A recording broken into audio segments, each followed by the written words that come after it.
れ落ちる涙勇気に変えてゆく天使の花広げ I have no idea how to start this one, so fuck it. Hello and welcome to the Nen Show Podcast. I am your host, Craftsdwarf. This is my co-host, Mathwiz. Say hello, Mathwiz. Hello. In this episode, I realized that Meruem is actually a pretty relatable character because he too has a soft spot for adorable dumbasses. I was gonna save that for later, but holy shit, Meruem is a Moe fan. That's just Togashi realizes the power of Moe. Anyway, we'll get to that. So I guess starting off with comments, I have one comment. How many do you have? I don't know. I didn't really see any that caught my fancy. Okay. And that's not a joke this time. I actually did read the comments. Gabriel Wright had one.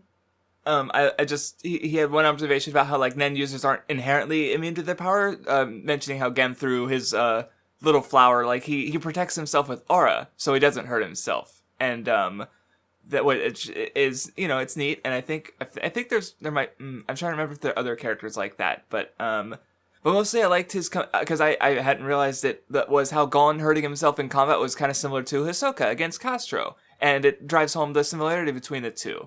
And they're, you know, what they're willing to do in a fight and how much they like each other. So I was like, oh, yeah, neat. I hadn't thought about that. Yeah, I did think it was a neat connection. I just have to give it more thought as to, like, what does it mean? It means Gon's gonna grow up and become a creepy clown. No! Well, we did learn some interesting tidbits about his, I guess, romantic history in this. Okay. So last time I was like, Great Island's really good. But I don't know, Chimera Ant, we'll see how. And I read just this first half of Chimera Ant, and I'm like, Great Island was just blown out of the water. Like, holy shit, I enjoyed this so much. Like, I don't remember enjoying Chimera Ant this much. Like, it's really good. Like, there's just so much to it. It's such a good arc. So this episode is going to be where Mathwiz and Craftsdwarf just preach to the choir about how good Chimera Ant is. Well, it does have its haters for, Hunter x Hunter in general. Like, as any popular thing, you look around, you'll find people who don't like it. But, like, there was one comment I won't respond to because we haven't even, it was like 2 episodes premature because it was asking about, regarding the Netero, fight in the next stretch of chapters. And I'm like, we're not even there yet. And that was a comment on the last, wait till we get there. We'll talk about it. So yeah. Oh right, shit. I forgot about one thing before we get into the actual discussion. Going up with this episode is the Patreon poll for the next series we are reading on the Nen Show before we get into the old school block of series starting in 79 before. So as of now, I haven't made it, obviously. So there might still be some people who get it slip in there. The series they want to read before I get before then. But so if you're listening to this and you have not given your suggestion, because I have had patrons who haven't given their suggestion yet. Sorry, better luck next time, but you can still vote. And yeah, I thought like there was only a couple like 2 or 3 out of like 5 or 7 or so so that are like really popular. Like so the first 2 we got were more or less ones I've never really seen discussed, and I think that's cool. I think, you know, using the Nen Show to talk about these series that don't get talked about is cool. So I don't know. I have no idea how the poll is going to shape up.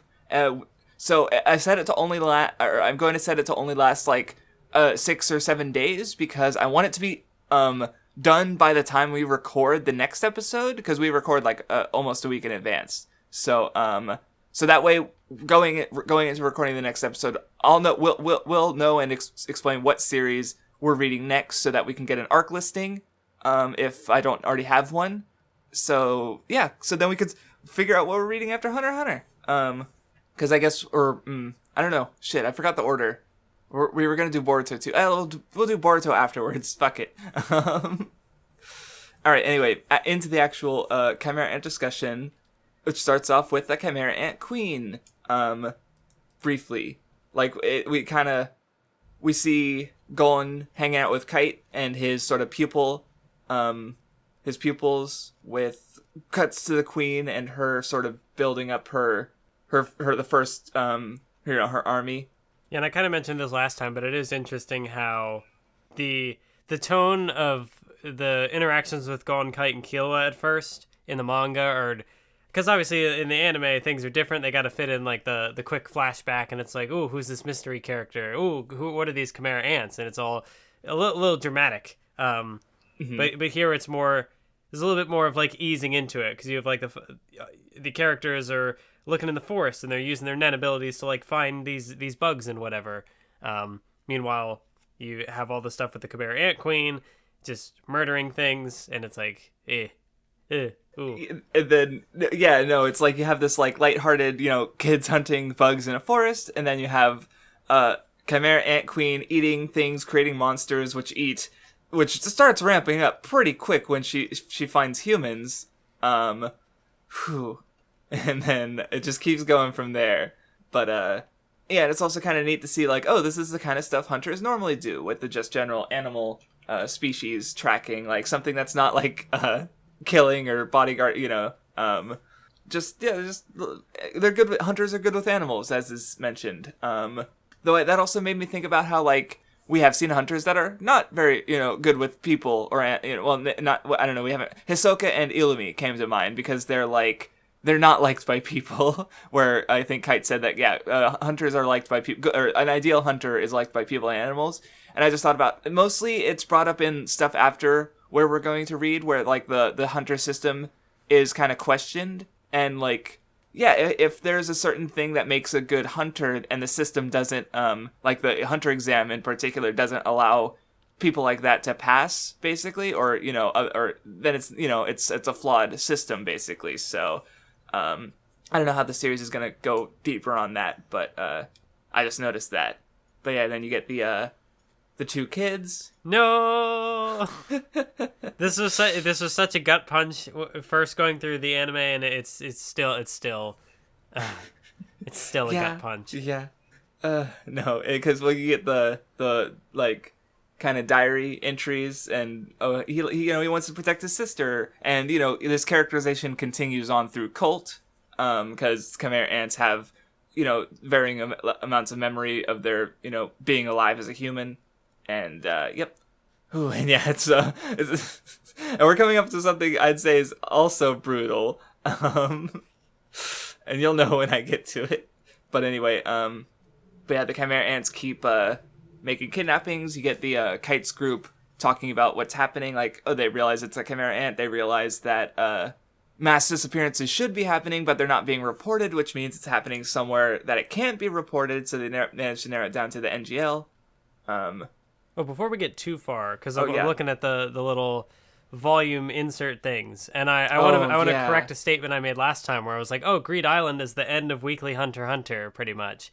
I guess that's not technically the case, because Chimera Ant, at least up like this reading that we have here, this was, I looked more at like the hiatus chart, and it's, I mean, like there are still a decent number of hiatuses, but it's not like any longer or more in like a super noticeable what's the word I'm looking for, like it's not a super noticeable difference compared to before, although I am seeing Togashi have the little like, oh, I had to redraw a lot of this volume too, this was even more work, and it's just like the dog slowly disappearing. He's like, I'm just barely getting by.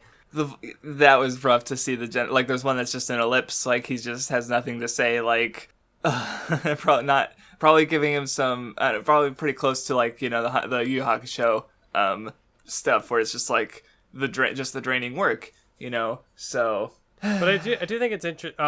Well, again, I don't have like the weekly art to go off of, but like comparing this to just Greed Island stuff, I don't know. Like I guess there's nothing that says, I don't know, like if Greed Island was a particular low point for him and he managed to kind of rebound a bit before, because like after pretty much like right where we stopped the reading, that's when the first big like year-long or whatever, or like 6-month hiatus happens. And then at that point, I'd even made a joke to Craftsdwarf like, oh, we should do the next discussion in multiple parts. And I followed up with like Chimera Ant. Well, yeah, or I thought, yeah, Chimera Ant part 6 of 2, where we just like do multiple episodes for every major break, which would be horrible. But funny for like 5 seconds. Sorry, keep going. But no, it was just an interesting thing to consider, and I wanted to make that little correction, because last time I was like so certain, like, oh no, Greed Island was the end. But I guess like from the perspective of an entire arc being completed in the, you know, quote unquote weekly serialization, I guess Greed Island was technically that, and maybe that's what I was thinking. But I mean, like, we read almost like 80 chapters or whatever this time. Yeah. So it wasn't an insignificant stretch of time afterwards that it was still going. So technically I was wrong. No, it's... And going by the volume redraws, like, the art was really good this stretch of chapters. Really good at times, like, holy shit. You know, even if it, like, again, wasn't originally released that way, it's Togashi's still a good artist. He never stopped being one. Like, you know, in discussions, like, I think, you know, people say that about one, he's a bad artist, but, like, if you actually read his manga, yeah, even if the style is very, like, sketchy and kind of, you know, not clean, I've never had a problem telling, like, what's going on. Like, he's a good enough artist with composition and stuff that, like, I understand what's happening, which, where artists with technically better, skill, I've read their stuff and have no fucking clue what's going on. Like Tokyo Ghoul is kind of bad about that. And I think being able to tell what happens is more important than just having like better drawings, basically. But anyway, Gon and Kite's group get to NGL, and we sort of learn about like how they operate and why.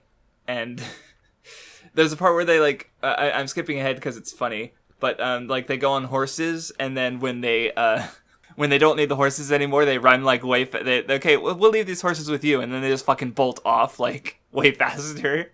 That was funny. But, I'm skipping ahead for that. But yeah, we'd also start getting introduced to the Chimera ants. Oh shit, I passed something I wanted to mention. God. Okay, so when they were first with Kite's group, they mentioned how they were looking for undiscovered species, and they found the, camp tiger, I think, or something like that. And they mentioned that it was like the first known animal to prefer cooked meat to raw meat. And I sort of realized like it's small, but it's also kind of setting up what the arc is doing, because like what are they doing next except going up against like beast people? And like so I thought it was interesting because like you could also say that the camp tiger is the second animal to prefer cooked meat to raw because humans are the first. So he's like already likening animals and humans with each other, sort of. So I just realized that was like, oh, okay. That's so small, but he's like setting it up. Oh. Yeah. No, like, there was lots of shit like that where it's such a good arc. But yeah, as we see more of the Chimera ants, we sort of like, you know, they're conflicting with, you know, they don't agree. Like, Colt is kind of, he's the one who focuses the most on the queen and getting her food, where the others are like, oh, we eat humans on our own because we feel like it. And, you know, I think the queen has a line that's good where she talks about how, like, when they ask for names, I think, because she talks about how they want individuality, but also they're still acting for, like, the collective, because, you know, and, you know, I feel like, you know, that comment can also apply to humans, because humans have their, you know, societies and stuff, but they also want individuality, so, because basically she's, I think they mentioned that the only reasons that the Chimera Ant Queen is so big is because she does have some human in her. I vaguely remember that, but maybe I'm wrong. But well, she's she has the comment where she's like amused by the fact that they want names, but she doesn't shut it down. So she's like, maybe there's some human in me after all. Okay, and I remember the other characters talking about it. Right. So she has some human in her, but she's still the least human of all the well, except for like the peon ants who were only made from animals before she started putting human into them. So it's like, yeah, you know, it's interesting to see her perspective because she's different from the other ants, but also, you know, it's generally setting up the ideas going forward. Because you see that because the ants, you know, they have like humanity in them in varying levels, again because of their memories and stuff, and it's it's just interesting seeing them interact with the world, because like they gradually learn Nen, which is also interesting about how this arc kind of flips the script on something. So coming from the start of the series, or the rest of the series rather, it's like you have these young hunters who have just learned Nen. Like, they're geniuses going up against all these established hunters and Nen users who have their skills have fallen, especially like even this stretch of chapters, you had the Phantom Troop fighting the ants, and they're like, oh, Phaeton, he's so rusty, going up against the Zazan, I think, the one lady Chimera ant who was trying to become a queen herself, Castro being the others, Suzgera. But then this arc kind of flips it, where like now Gon and Killua, they've been Nen users for about a year, and they're still pretty young and green, relatively speaking, but compared to the ants, like the ants are super geniuses who literally were born yesterday and are already like god tier Nen users. So I just think it's interesting. So but they don't have good mentor figures. They're clumsy. They're clumsy geniuses up against like really experienced newbies and it's really cool. It's a cool flip to the whole dynamic that the series has been using so far. I was going to make a comment about that as well, because I've heard some complaints towards this arc as far as, oh, Nen used to be this like secret thing that, like all the people in the Hunter exam, like only a handful of people knew it. But then all of a sudden we get to this arc where all these creatures know Nen, and they're just like picking it up naturally or whatever. But what I think is interesting, as far as that goes, is that we do have characters who, in a way you could say that they're kind of skipping the basics to get right to the flash. Like you have Chitu, who has an ability that is completely counterintuitive to what he would want to use it for. It's such a bad ability. It's so funny. Yeah. He's a dumbass. He doesn't think it through, and he doesn't really even like consider the basics. So he's able to just get, he's got this cool power, but it ends up being useless because he doesn't know how to really maximize it. And I think that's kind of the case as well for the lion guy, Lael, because he steals all these powers, right? Yeah, but in the end, he ends up getting beat by something as simple as like carbon dioxide poisoning, because Morel. So it's like they're beaten by these little minor things, and in some cases maybe it's not necessarily like, oh, they were done in by their inability to master the basics of Nen, but I do think there is. It still kind of connects to the whole, like every arc is a training arc. You got to master the basics and stuff and make sure you have the fundamentals down. Because if you skip that, then, well, I mean, you see what happens. All the people get defeated. Yeah, I hadn't thought about it. I just like the way you frame it, where it's like they skip to the good part. Like they get the flashy abilities without having mastered everything, and. Yeah, it's because that's I can see people having that issue with the earlier parts of the series because it takes so long. Like it takes till Greed Island before Killua gets like a cool ability and Gon, and that's over over 100 chapters before they start to get really actually unique powers. Luffy starts the series with rubber, like it's already unique. But or what were you gonna say? Well, I was going to say, it's not even until this stretch of chapters where Gon actually, gets a named attack. And even then, it's so, off the cuff and just like, John Ken. Yeah, it was an accident, which is funny. But compared to, Luffy's got all his rubber attacks. I mean, I guess earlier, Hisoka had bungee gum and stuff, so it's not... Yeah, but, right. Shounen, he's not the main character, there's a lot of, these big, powerful named attacks, even if it's, Zoro does different sword slashes, and I'm like, I don't remember any of these names, but they're sword slashes. So it's every attack's got, the cool attack's got to have names, because the big finishing moves and whatever. But Gon just has a fishing rod, right? It's which is unique, but it's not it's not flashy. And he even kind of says no, the attack has to have a name, or I think he says that this stretch of chapters, or I forget, maybe he doesn't. I'm remembering something else, but. No, I don't know. There's a lot of little things like that in the arc that are good. So anyway, we get recurring characters, Pakal and Ponzu.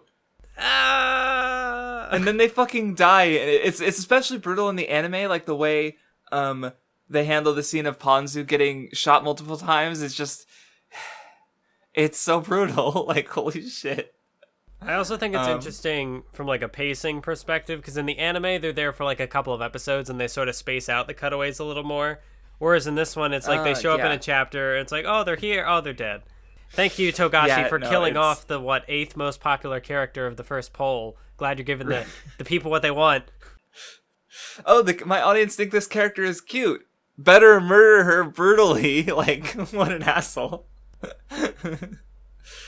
But anyway, yeah, it sets up, like, you know, the ants are dangerous. Like, they're going up against established hunter. You know, Pakal is a hunter. He's got Nen abilities, and then... No, but he's completely useless against these ants. Like, they're naturally strong and scary.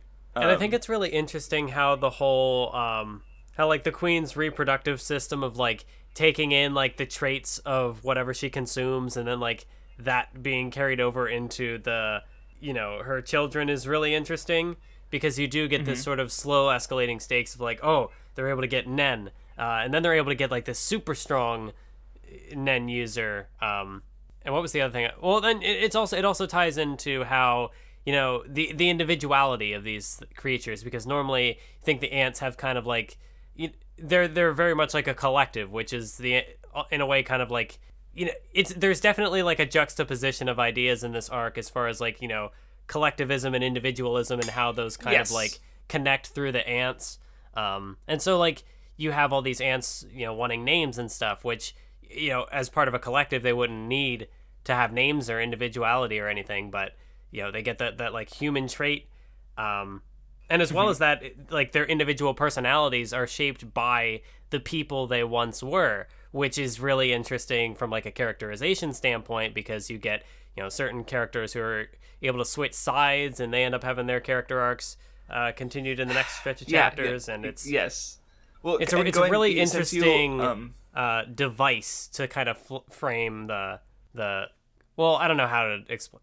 I don't know what term it is I'm looking for, but going forward again, which we're probably going to be doing a lot, you brought up the collectivism individual thing, and one thing I just realized when you said that was how, like, when the queen dies, they don't have a reason to be like, they even talk about how, like, normally the queen stays alive and all the soldiers keep following her as she gives birth to more kings, but then she, you know, dies. So what happens is you have the ants, like, they break apart, they become more individual, but then some of them end up going back to the king. Like, even though some of them want individualism and are individual, like, a few of them end up, like, preferring the collective, basically. And I hadn't realized that, how, you know, because they're, you know, volitional animals. They have the ability to make choices and decisions, like, and so, yeah, it's interesting to see how, because they're basically this new race that's just appearing and more or less being shaped by the world around it.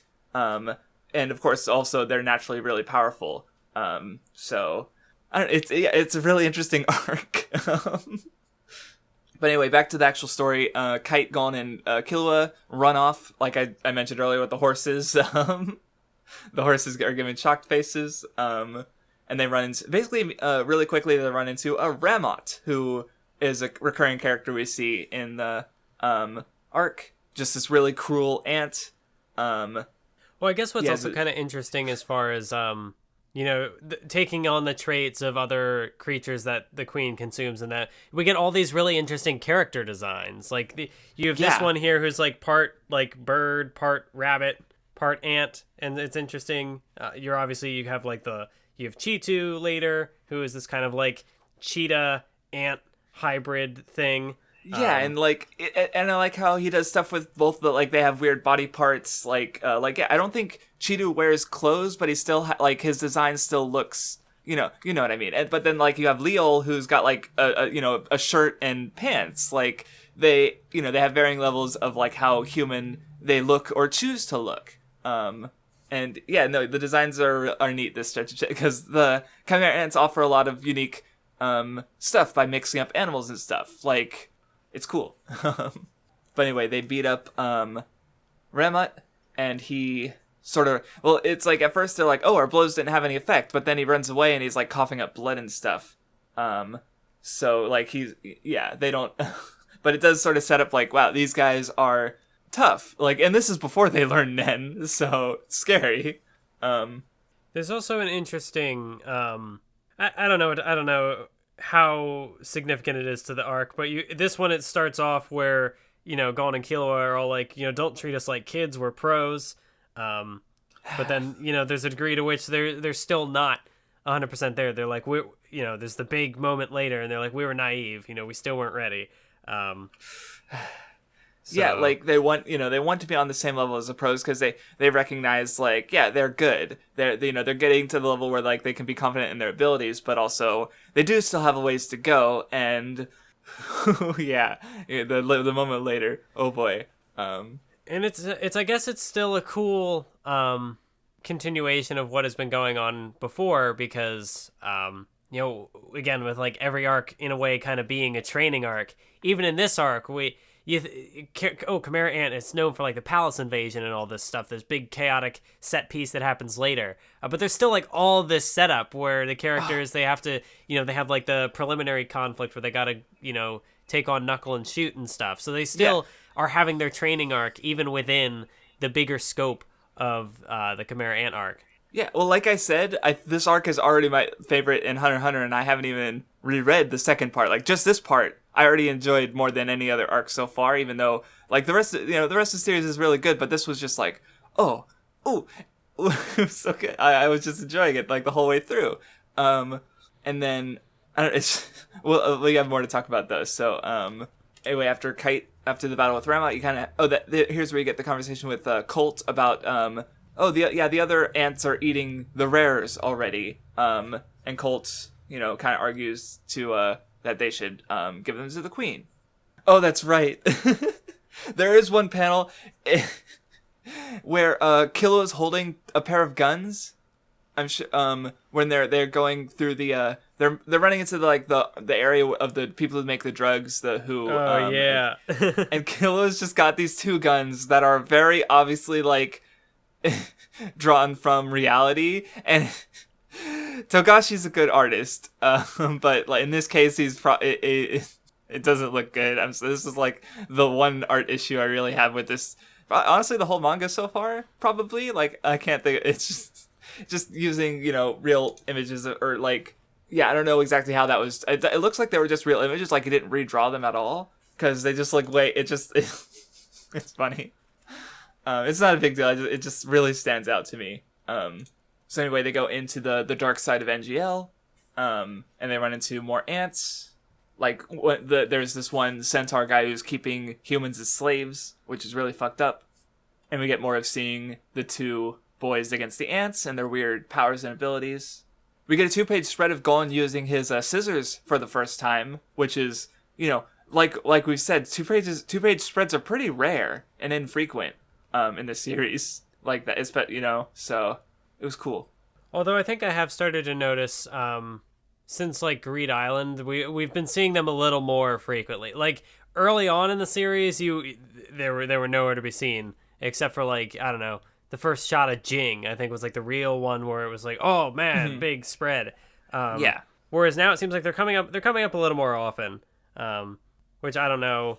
Maybe it's because the series is also getting bigger. Like the ants are on the level of the strongest, Nen users in the world, pretty much. Like, Netero sees Pito, and he's like, "Damn, that ant is stronger than me."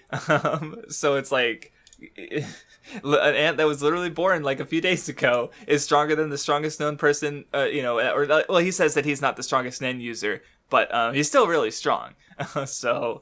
What I think is also kind of interesting about this arc, in relation to this first clash here, is that, compared to Greed Island, where you had all these moments of Killua saying like, talking about how he's killed people before, but how it's not right to kill people, and he's trying to be better and trying not to do that now.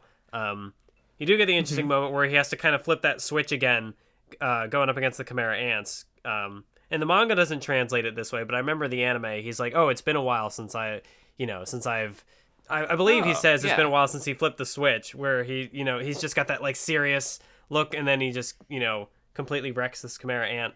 Because with Greed Island, like it was no killing, and then what was before that? York knew like they were completely outmatched in pretty much all their actual fighting they did. Heaven's Arena was more just about like single combat rather than. So yeah, he hadn't had that switch flipped on until the Hunter exam, which was a year ago now. So yeah, because even in Heaven's Arena, he was like, there was like a moment where he's like, "Man, it's hard to do this without killing people." Like he was trying to find a way. Yes, he threatens the one guy, so he switches like his aura, his killing aura on, but he doesn't actually kill. So yeah. Well, see, that's or what were we gonna say? Well, I was gonna say that's definitely relevant to the little narrative that Killua has going on in this stretch of chapters and how it ties Gon back and into Killua are Illumi so and stuff. good. Yeah, They're so good. Well, the two in general have so many good moments this stretch. Like, but anyway, so one thing I wanted to say, because I didn't have much to say about the ant fighting. Like, there are some fights I just don't have anything to say. Like, they're just not that they aren't without purpose. But it's like this one's like building into or no, I'm thinking of the later one where he talks about like, oh, I don't respect a guy who talks bad about his friends like that. And then Kite's worried like, okay, but what if you run into an ant that does care about its friends, which is, oh, and then, but there was a bit, I like where Kite, like he complains about his ability, like he's like, oh yeah, it's random. It's so annoying, which is funny. But I figure it's like he I don't know how long ago he made the ability. But like it at the time, it might have felt like, oh yeah, this is novel. I could get used to this, and it makes my ability stronger. But the randomization, and then he's like, well, now it's just annoying because he's had it for so like that's what I took from it. Like it's just complete extrapolation. But he's just tired of his ability since he had it for so long. So I don't know. That idea was funny to me. who knows what kind of life Kite had led prior to the events of the series. Yeah, that's like he could have been a kid when he made this ability, and now he's an adult, and he's like, I don't like this ability anymore, even though it's still really strong. I do think as far as like composition goes, I've always loved the part where when Killua is fighting the one ant, and then he like snaps its neck, but like the panel like flips upside down, and it's like, whoa. Yeah, I don't know. It's nice. It's just a good visual for what happens. Yeah. So anyway, back to the, like I said, you get Kite's group talking about the ant hierarchy and the royal guards and the king, how they factor into it. And then we get Ramot. He's, he got his Nen unleashed like Gon and Killua did with just a sudden shock of Nen, and he starts being able to pass it around to the other ants. Like, he just like, I don't like you, Colt, so I'm not going to hold back. And so he beats the shit out of Colt and gives him Nen. Oh, and then we get the battle against all the ants. Where they offer one-on-one combat to sort of slow the humans down. This is another little moment where it's like the individuality versus like collectivism thing. Because I mean, like, I guess you could say by doing the one-on-one fights, it like, you know, because these people are trying to like stop the queen, so they're buying time to keep them away from the queen. So that's like in the interest of the collective, but also the fact that it's carried out through. It's not like the group is working together to take them on. It's like these individual one-on-one fights. Yeah. Well, yeah, and that way they, like, whoever stops them gets credit for it is one way you can look at it, because, so that way they're able to be credited for the individual achievements while still working as a group to stop the people coming after the queen. So, yeah. Yeah, there's definitely, like, moments of pride here, like when the one, I forget what animal that is, the one that can, like, roll into a ball. Armadillo? Yeah, Armadillo. When he goes up, and Gon is like, well, I'll spare you if you'll like stop eating people, and he's like, oh, are you mocking me? So they're, everybody making fun of him, and then he just dies. Yeah, and then Kite just kills everyone. Yeah. I mean, I guess it's an interesting moment with regards to Gon's character too, because I don't know. I guess I think I mean, like, it's not that he's like an atypical shonen protagonist about the whole like not killing thing, but here he kind of just does it, and it's not, I think of like Yusuke when he was fighting the doctor guy, and he's like, oh, I'm gonna have to kill this guy, and Genkai had kind of stopped him, or she did something to make sure that he wasn't the one who had to like finish off the doctor. Yeah.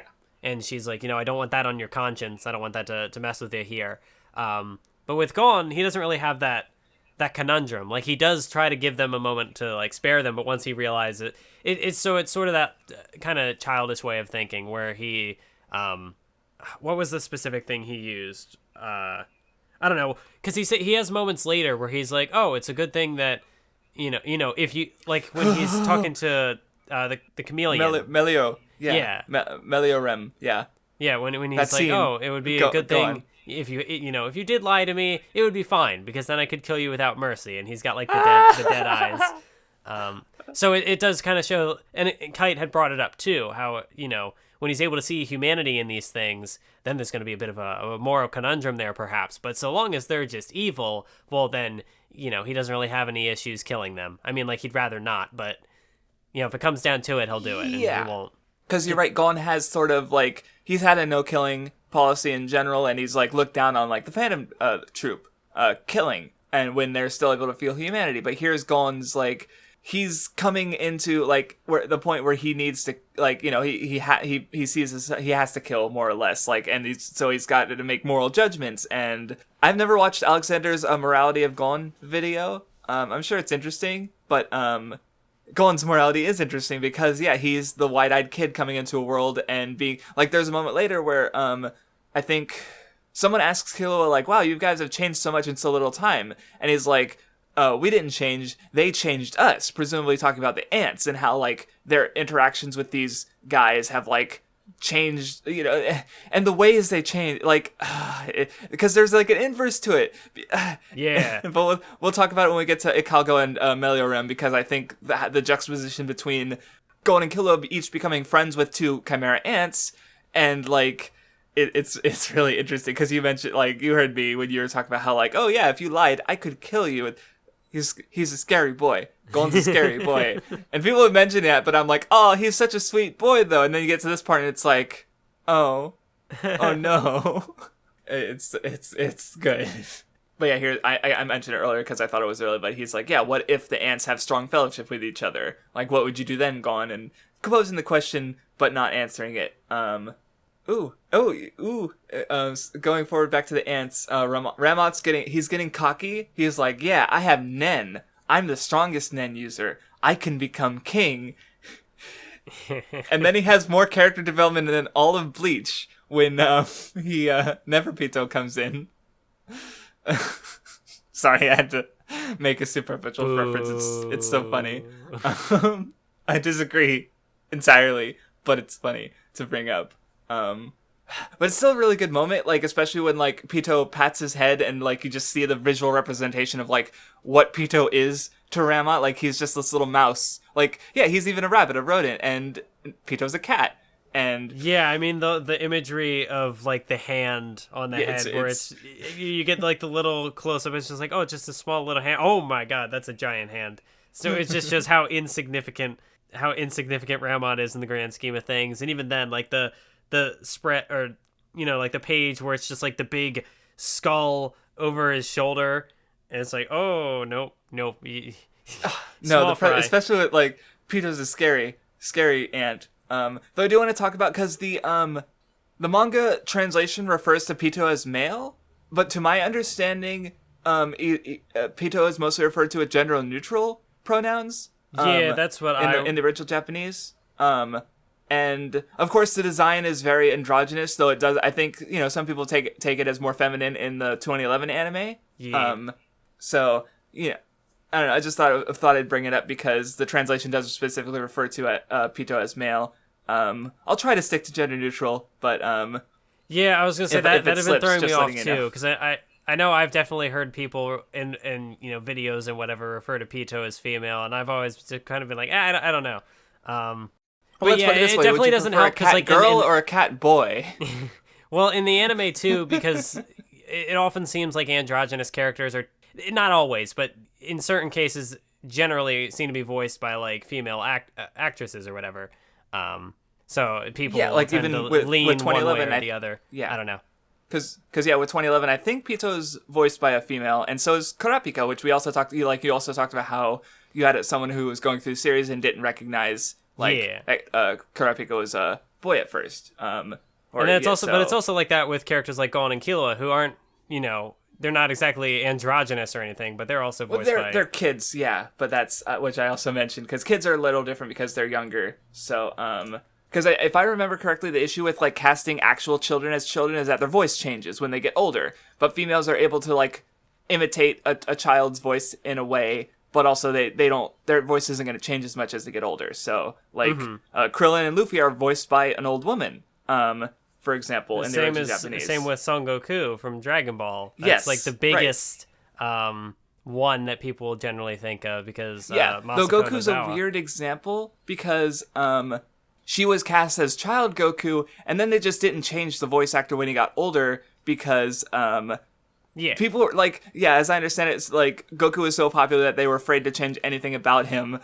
Like, even I remember with Toriyama, like, there's a story about Toriyama's editor, like, being up at night and, like, waiting at the office for calls of people complaining about Goku getting older because it was such a drastic change. Like, they were afraid to change anything about the character, even the voice actress. So, though Gohan also, I think, stayed it's sort of the same way, which was, though he did well in some polls, but, I don't know, it's interesting. But I wonder if that just didn't, I mean, I guess we're off on a tangent now, but I wonder if that, like, didn't kind of just sort of, I don't even know if I'd necessarily say that started the trend. Like, maybe it goes back even further, because I think, like, Naruto, even when he ages up, he still keeps the same Seiyu, so, Anyways. I thought, oh wait, maybe you're, sorry, I want to check something. Oh, you're right. Okay, no, yeah, I didn't know, because Naruto's Seiyu is a woman, but also, because they voice Sabo in One Piece, too, so, Fun Naruto and Sabo have the same voice. To tie it back to Hunter x Hunter, in the 1999 anime, they also voiced Gon. Oh, okay, yeah, neat. Anyway, yeah, back. Let's come back off that tangent. I also think the moment where, because we've already seen Ponzu die, but Paco's still alive. He's hiding in the. Oh, he gets it worse, arguably. That moment, because he's like, I can't, I was able to, kind of neutralize the poison, but I still can't really move, so I got to just, like, hide in these bones. And then you have Pito, who's just like, why is there a live one underneath the bones? It's like, fuck, it's over. No, there's a lot of, like, things done to make Pito seem fucking terrifying, like, right off the bat. Like, not even just, like, the skull and the creepy face, but, like, the ominous aura, and then, of course, like, immediately being able to tell Paco, because the scene is seen from his perspective, I think. Like, well, no, he comes into play after, no, never mind, we see Ramat and Pito first, and then we see Paco, and then, like, within a few pages, I mean, definitely in the anime where they kind of, like, I believe they have it framed where, like, you even see, like, Ramat, like, rip off one of the skulls, and it's like, there's Paco, and then it's, like, cuts to black or whatever. Yeah, no, I've heard some people talk about how, like, there's a lot of, I guess, other scenes added in 2011 too, and stuff. I haven't watched it in a while, so I don't remember the changes as well, or many at all. It's a good adaptation, but there are a lot of things through reading the manga that I find interesting in how the manga handles it as well. Mm-hmm. No, yeah, it's a good arc, either way, I think. There's a moment after that I like where Liol, he talks about how he was, as a lion, he was the king of beasts. He was, he thought he was the strongest, and then he was, he was, I'm at the top of the food chain. No, he was eaten by an ant, but then he sort of, like, recognized, like, his new power is the ability to learn. So he sees Gon and Kite Gang, and he's, like, even though he's like, yeah, let's go eat some rares, he sees them, and he's like, let's back up, we can learn, we can be patient, so I like that. But then, yeah, Paco gets used, like, his mind Pito digs into his mind and finds out about Nen, and they're able to learn more about, like, Nen types and specialization. Pito's abilities are just, the ability to just, like, turn people into puppets and just, like, Oh, and then we get the, like, all this, like, where you have these two plots building up and they finally meet together when Pito, senses, Kite, and shit gets real fucking quick. Holy shit.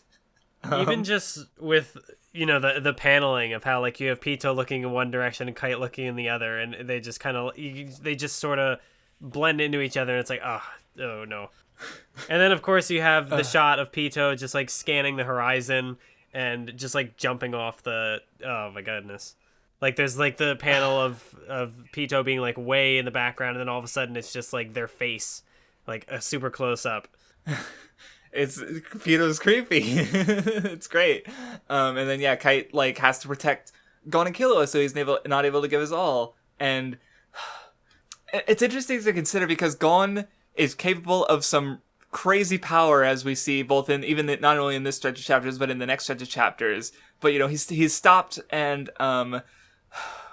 like, I don't know, it makes me wonder, like, what if Killua didn't stop him? Because Killua has this caution sense, like, and he's able to he saves Gon. Like, Kite agrees with his choice, and they're able to escape, and they leave Kite to fight Pito. I mean, it's the wake up call. Or even, what were you gonna say? Well, I was gonna say even later, Gon, thanks Killua for stopping him because he thinks he probably wouldn't have. Yeah. And it's interesting the way it's kind of commented on after the fact, where the two of them, like when Pito arrived, like the two of them were deemed, because they were able to just run off, so the two of them were deemed to be not worth it, even in comparison to a one-armed Kite. So it just shows like how completely outmatched they are. But even then, this moment will come up again later with stuff with Nov and the whole stuff with Aura and Oh, yes. Like, okay, and that's the thing I want to really stress about Chimera Ant and why I think I like it so much, is it because it's not only like the main characters that are great. Like I've liked side characters before, like we mentioned Zepile and Biscuit and stuff. And the Phantom Troop antagonists, of course, have been consistently good. But I think what makes Chimera Ant stand out to me is all the side characters I like, because I like Komugi, I like Moral, I like Knuckle, I like. There's a bunch that I like compared to previous arcs where there's only like a couple other ones I like beyond the protagonists and antagonists. So. Ooh, it's but the cast is just really good in Chimera Ant arc, I think. But yeah, this is a good moment because this is like where all the buildup is going, and it sets up the rest of the arc to go. And Pito's scary, and I like how it kind of continues on where they have the optimistic bit where Gon's like, yeah, Kite is alive. I just got to get stronger to save Kite, and then you see Pito just like, I'm pretty strong, with the cat puns and Kite's head in their lap. It's fucking brutal. Pito's unhurt. This whole moment I think is a really good twist. I guess you could say even more so in the manga. I don't know, or maybe I'm just bad at noticing death flags. But when Kite first shows up, I'm thinking, oh, here's an important character. Here's a guy who, here's the next Bisky, the next Wing, the next sort of mentor character who's gonna kind of, guide these characters to. Nope, he's fucking dead. He's. It's brutal. It's fucking brutal. And even when they rescue Kite later, they're they think he's just being controlled, and they don't. No one wants to believe he's fucking dead, so easily. I was wrong. Pito's not quite unhurt. They seem to have a scratch on their cheek and some of the clothes are torn. But, compared to Kite, Pito is untouched. Holy shit. There's a power gap between them. And yeah, but but no one wants to believe that, maybe no one wants to believe Kite's dead because they want to believe they have a chance. Because Kite's not a slouch. I'm pretty sure he's a 1-star hunter. He's up there. He's strong, but it's brutal. It's brutal. It's great. And then of course they get the first meeting with Moral, Nov, and running into Netero again. And again, it's so good later, especially because Moral's oh, they're just kids, go home to mommy. And Nov's don't be so harsh. They're only children. But that you mentioned it before with Nov, where the way it comes into play, the contrast with him later, where it's they saw that aura and are coming back. They're going to fight it again, and he's because he loses all of his will, just like Ramont did, to go against Pito. Yeah. So, I don't know. It's good. He even dismisses Killua because Killua's yeah, I can see your Nen. You're strong. I don't think you can take Pito. And Nov's yeah, you just people tend to overrate things when they're in panic. That they don't comprehend, and it's no, Nov, you don't get it. And it's funny because you get going back again to the sort of Gara Kakashi comparison Sasuke made. It's I can sort of see where Nov's coming from, but seeing the whole series in mind, it's Nov is wrong. And Moral I like when he talks about how, you have to fight like you're going to win, which is just, real psychology. I remember hearing, I think it was around the Cold War, but, the Russian, someone asked the Russian, Olympic team how, why they were winning, and the coach was well, I make them visualize victory, and now every sport ever does everything. You have to visualize that you're going to win, and it helps you win. So it like imagine like 100 times over with Nen, where it's like literally an ability that factors into your like emotions and personality and stuff. So, though I will say Moral has that kind of like Togashi quirk where he draws him really weird at first, and then he figures out how he wants to draw him, because Moral's like his chin seems and his nose seem weirder in the first chapter than I remember them being later. Yeah, he looks like thinner and kind of more like straggly, but then he kind of, I don't know. Yeah, he looks almost, yeah, it's weird. But like I said, that's normal Togashi at this point. Well, in general, like all authors evolve over time, but with Togashi, it definitely seems a bit more like quick, I say, with how he draws the characters. But yeah, Netero insists that, because the ants are eating Nen users, they need to exterminate them or risk being assimilated, which is not entirely accurate, because there are Chimera ants who survive the arc, and we'll talk about that idea in general in the next stretch of chapters, I'm sure, but it's brought up here, so I just wanted to point it out. He also gives Killua and Gon the challenge, where it's like, okay, fight those 2 assassins, and we only need help from the strong. Then we get the moment you were talking about earlier, where Gon thanks Killua so that they can get stronger and go save Kite, and then we get the Kite decapitation, which is brutal. Then we get another side character I like, Palm. I like the way Togashi draws her, like with the stringy hair and being creepy as hell. Like, it's funny. Palm is good. Yeah, I like their first little interaction where she's just filling the cup of, is that coffee or tea or whatever she has, but she's just like, keeps scooping sugar into it, and they're just like, Yeah, like it's just like completely overflowing with sugar, and she's it was coffee, I just noticed, but yeah, she's she's like being creepy and talking about how much she likes Nav. Like she completely just keeps making tangents to Nav, and it's because she's she's a little unhinged. But yeah, she explains Moral's pupils Knuckle and Shoot, and how they, like, that's because she knows who they are.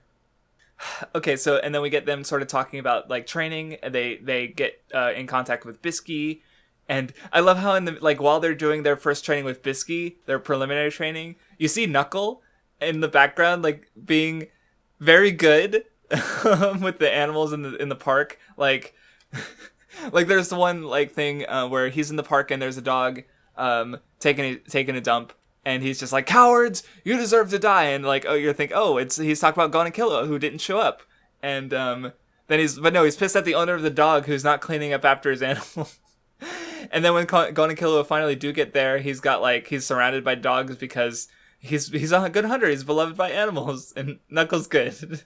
Yeah, this is also where Bisky comes back with the new design, and it's a good outfit. It's very good, very good. And of course, and then she leaves, and we don't see her for the rest of the arc because she doesn't want to fight ants, which makes sense because they're super dangerous. And she's selfish. Like she never, she trains people. Like she has that desire, but she ultimately helped them because she wanted the Blue Planet jewel.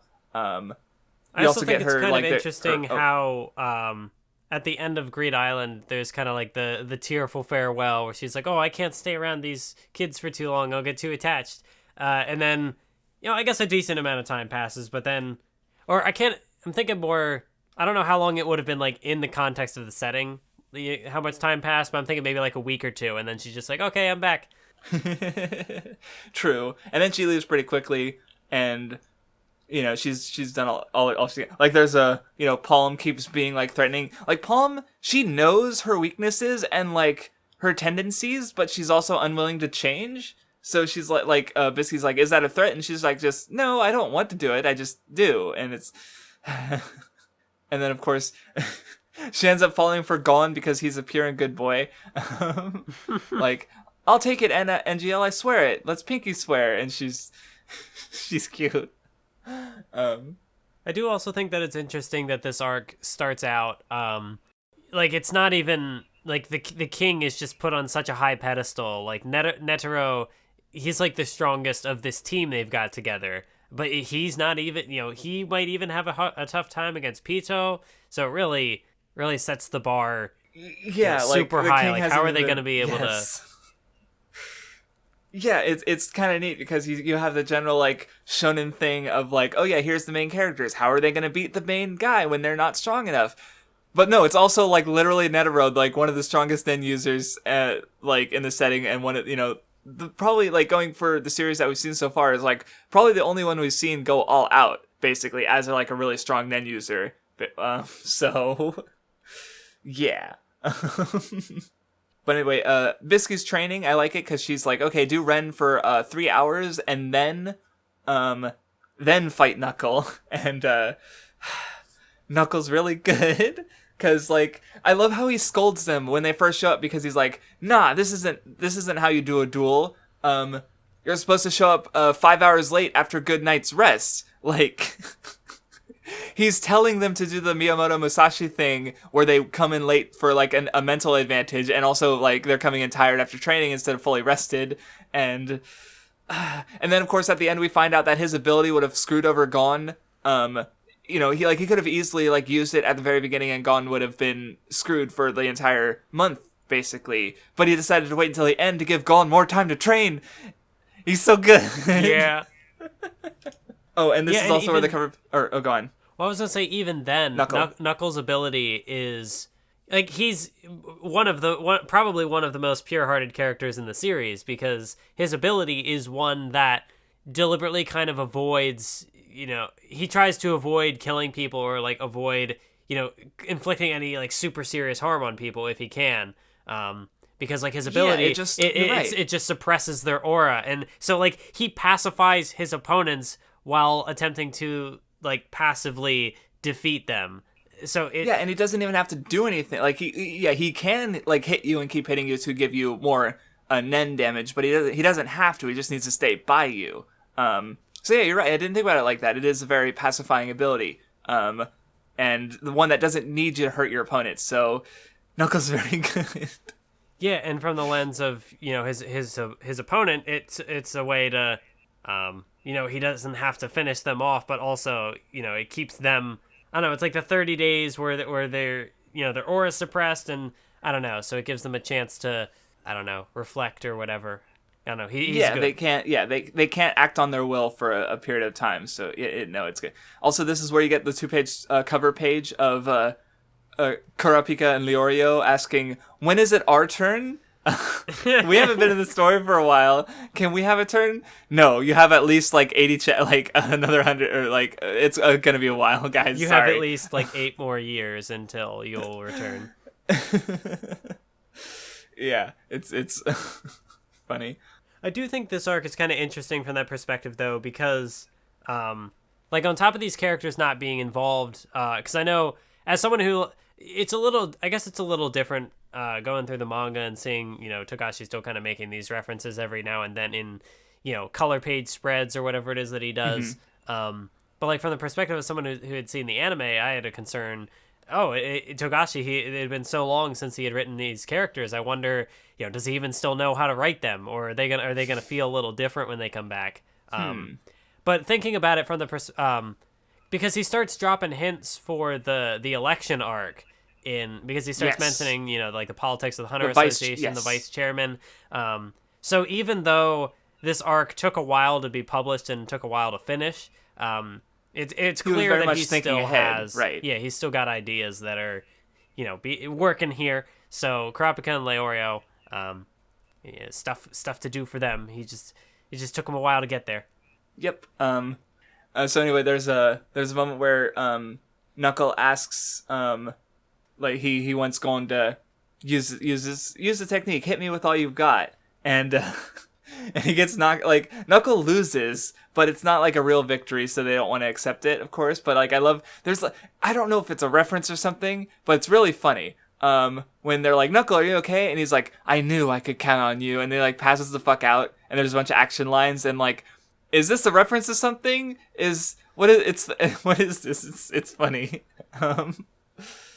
But Knuckles really good. I'll say for the millionth time, with a million more times to go. Yeah, I was gonna say, I'm not sure if that panel makes me think sort of like Ashitano Joe vibes. Not that I've seen Joe, so I wouldn't know. But I don't know, just like something with the speed lines, or maybe I just think more general like Osamu Dezaki. I don't know. Maybe. For some reason, I was reminded of, like, Yusuke and Kuwabara, like, maybe with, like, Kuwabara getting quote-unquote killed by Toguro. Like, is that what he's... I don't know. I feel like it's supposed to be a reference to something, because he's done an Ashitano Joe reference before, so maybe there's a moment from Joe I can't remember right now.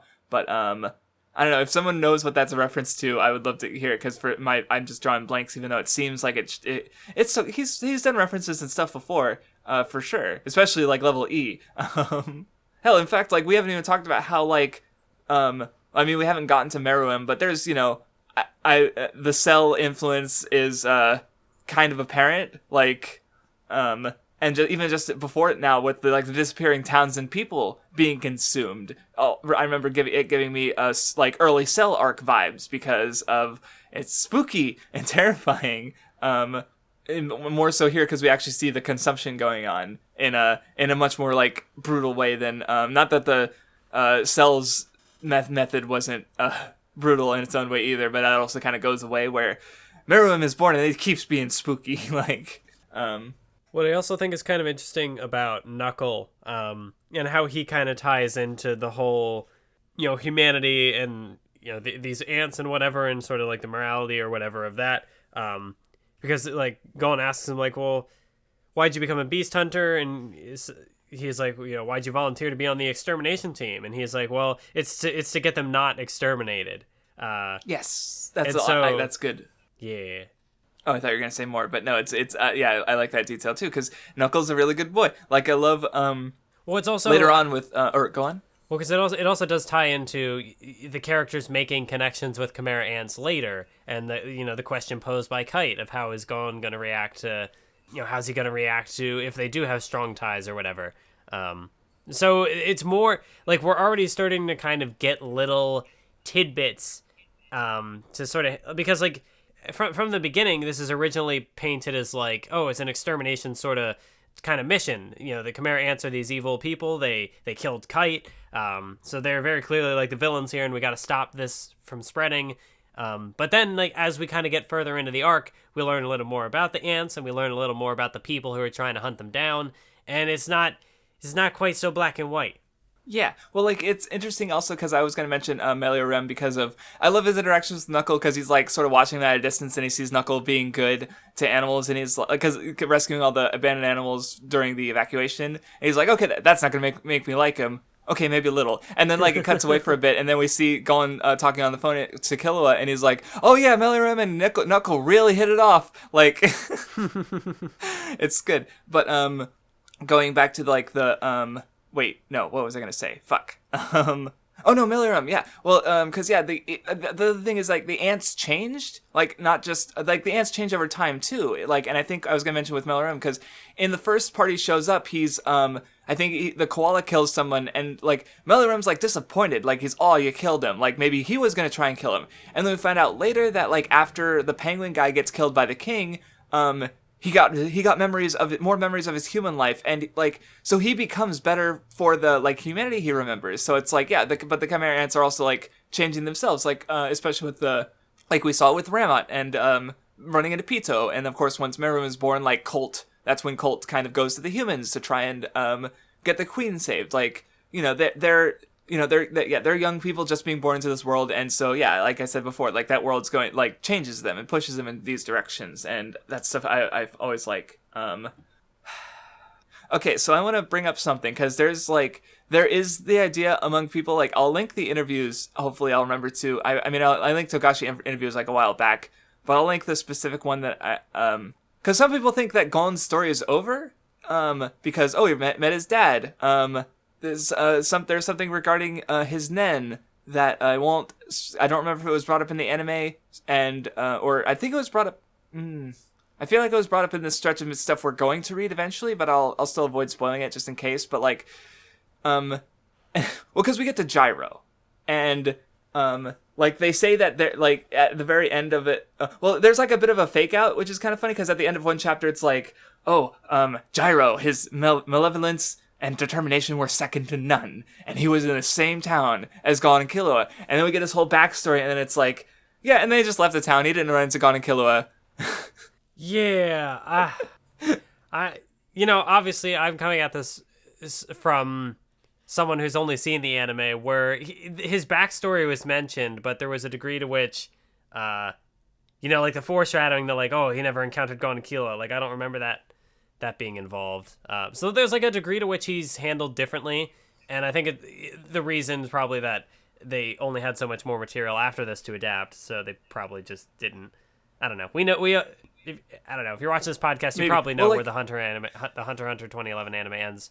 But I don't really know what to make of this chapter. Like, I guess the whole thing of, like the don't make trouble for anybody and the whole like abusive father situation, and it's interesting. Like, I don't know what. Well, because like, in context, like, it explains. Well, because they mentioned that he's the one who made NGL. Like, he just wants to spread like chaos and havoc throughout the world, and the drug is a way to do that. And it's like he's also like really patient. Like, he's just going along and doing this like horrible things. Well, because like I feel like. Like, obviously the Chimera Ant arc, like, it is a complete arc and it goes through its ideas and stuff, but also, like, the story is meant to continue. Like, in fact, during the interview, Togashi said that, like, he wanted that, like, the spot that the anime ended at, he wanted that to feel like this is an ending, and this is, like, where because people, like, you get that with Jump sometimes, is you get series where it's like, oh, it could have ended, but then it keeps going, and you're like, well, why didn't it end?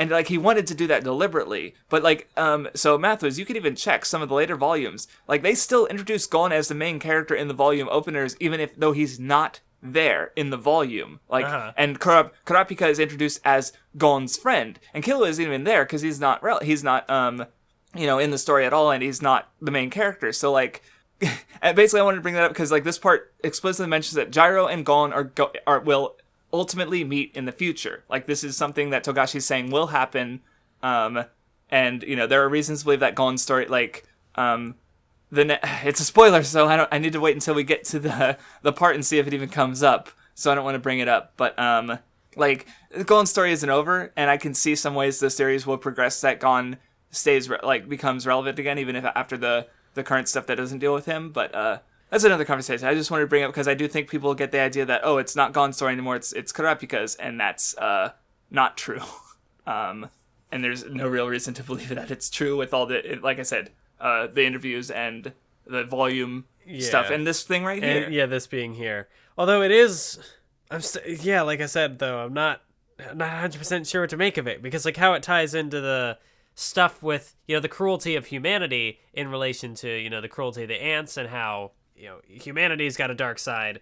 I guess, it adds something there, but the fact that he just kind of shows up and we take a little detour to give him a backstory, and then he just kind of walks out. It's for the moment that, we don't know what this is going to lead to. So for the moment, it's just kind of like, it's there. There's something here. Yeah. It's foreshadowing for something. And I'd really love to see the arc that he does meet Gon, because I feel like going from the ideas we do see in Chimera Ant is, like, you especially see it later at the palace, but, like, I feel like with Gyro's backstory, it's like, being shitty leads to, like, shitty people, where, like, being good leads to better people, like, especially with Komugi, so it's like, and I also can think, I was thinking back to, like, Razor and Genthru, and Benolt, especially, more, where you have, like, these bad people who have been, like, sort of, like, outcasted by society, but also still, and they get accepted, and then they get sort of like, so is Gyro going to be like, I'm curious as that, like, especially with Gon, because Gon is the pure boy, so like if he finds a way to accept like the worst person, like I don't know, it's just really interesting to consider the possibilities of what the fuck will happen in the Gyro arc, because we've gotten nothing about this to my knowledge. I'm not caught up to the manga. I'm like 10 chapters behind, but I have a feeling nothing's changed. So yeah, I don't know. But yeah, it's like a brutal backstory. Like, it's basically Benolt's but turned up to a fucking 11, where no one loved this kid. He thought his father did, but no, his father was a piece of shit. So he murdered his father, and I don't know, it's definitely, like, on its own, it's like, okay, why is this here? But, like, it's gonna come up later. I'd love to see it come up later. Can't wait for the Nen Show Hunter x Hunter 2032 episode where we finally get to talk about Gyro. That's optimistic. That's optimistic. Oh God. Anyway, That you know what? I just realized the whole thesis of this podcast we've been doing. That's it right there, because it's more about the detail or the detours on the way to the final destination. We might never make it to the final destination of this Nen Show podcast of Hunter x Hunter. But we're covering Hunter x Hunter now, and this is in a way a finale. That is not a finale. We did it. It's podcast over.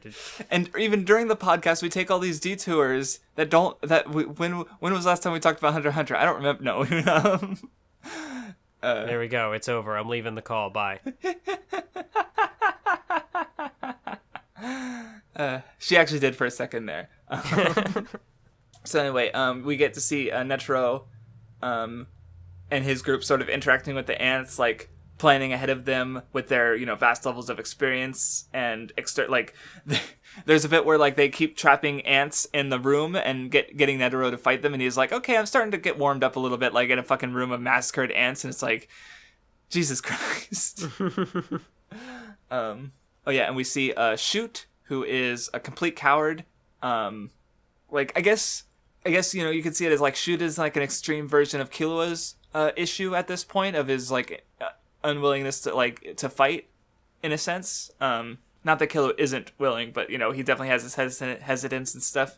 And Knuckle is a super good boy, as Gon is becoming less of a good boy, and Killua is able to learn how to fight. I guess I hadn't considered that as far as like these two characters in a way kind of being foils to Gon and Killua.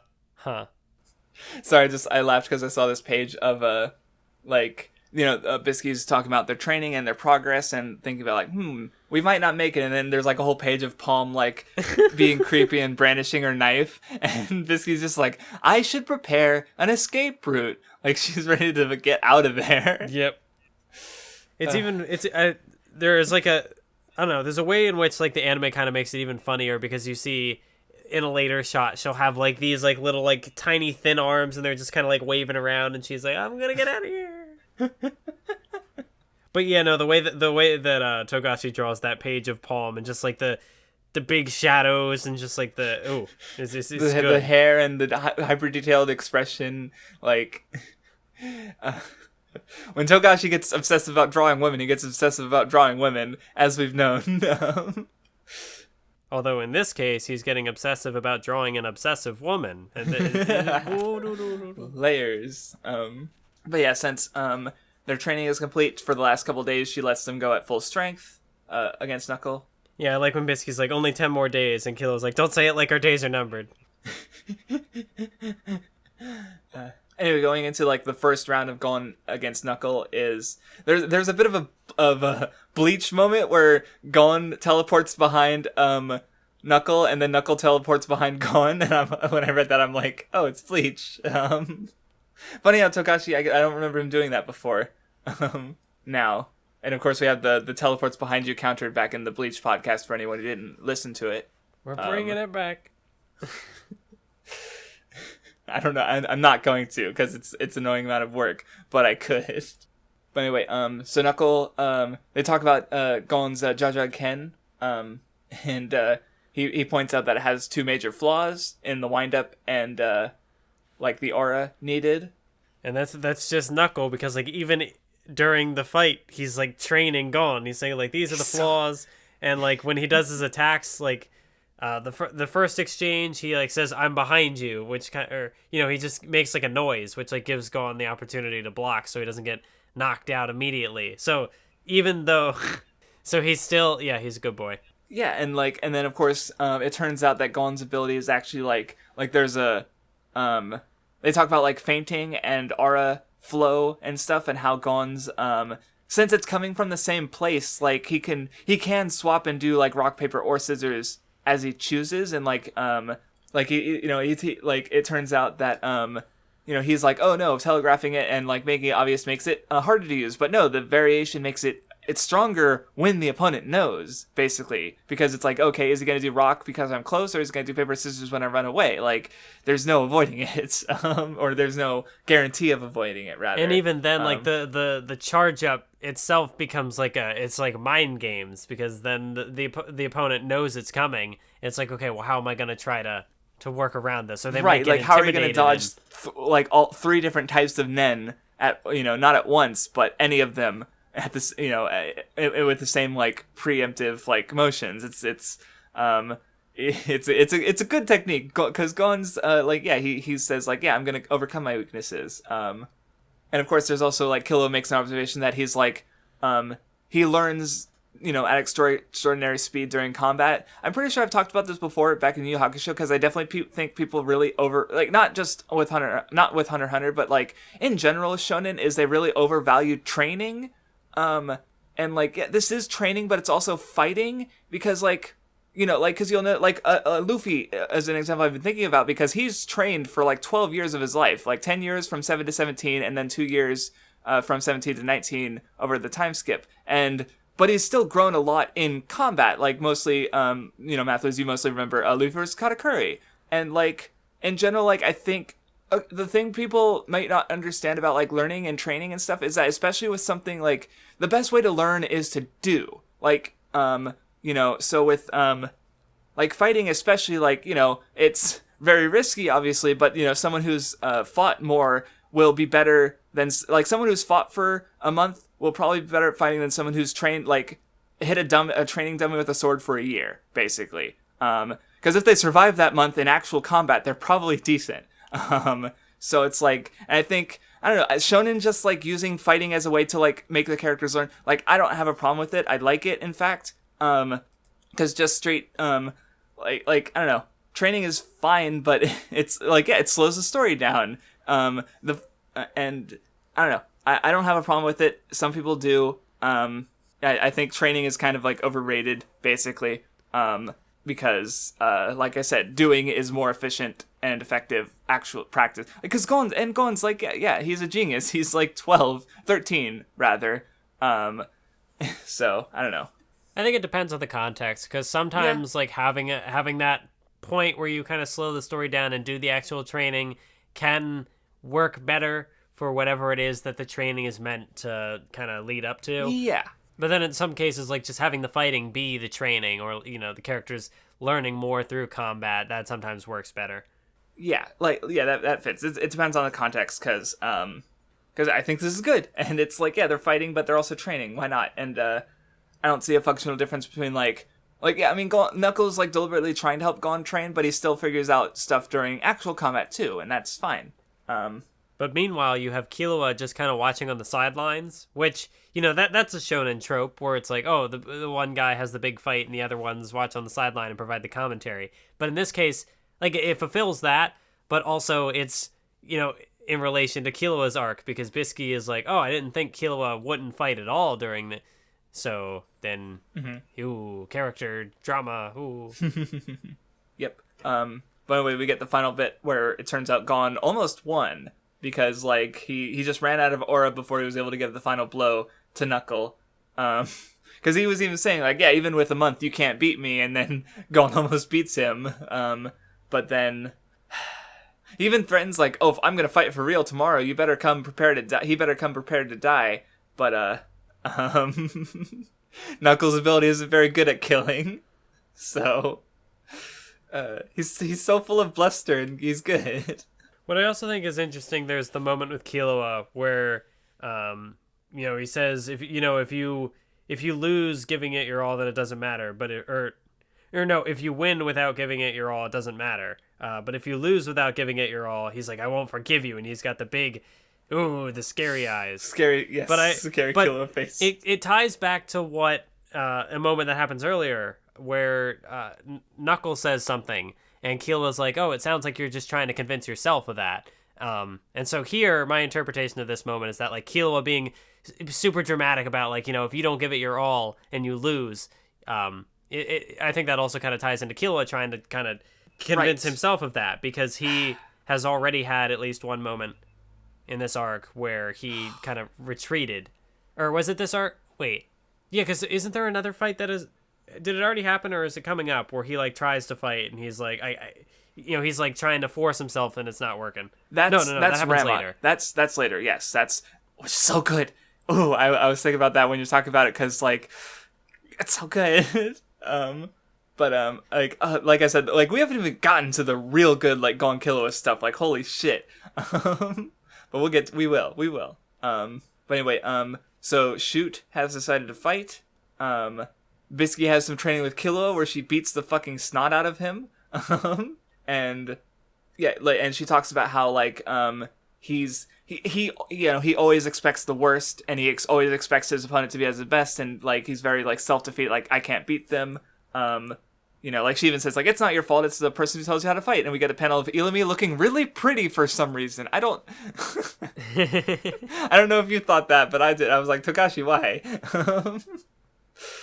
And then we get this really, I took these panels out of context so I can use them in general. Again, going back to One Piece and people saying dumb things, is like, she does the, like, there's a chart with, like, the A, B, C, D, E, where she's like, okay, because that's the thing, because I definitely think, like, with power scaling, people, like, yeah, for the sake of comparing series, you want to take characters at their peak, because why not? And, like, okay, the potential of this character is higher than the potential of this character, and, like, so this character would, even though it's, like, it's framed as, like, would this character win in a fight, but, like, if they actually fought, like, you're taking into account narrative, because that's the thing, the author decides who wins, and they could, like, adjust the characters appropriately, like, and that's just how writing works, and that's why the conflicts become good, but then I definitely feel like people focus too much on the power scaling aspects in the story itself, when, like, that's why I took this chart, because it's like, she gives the example that C can beat, A, B, and C can beat D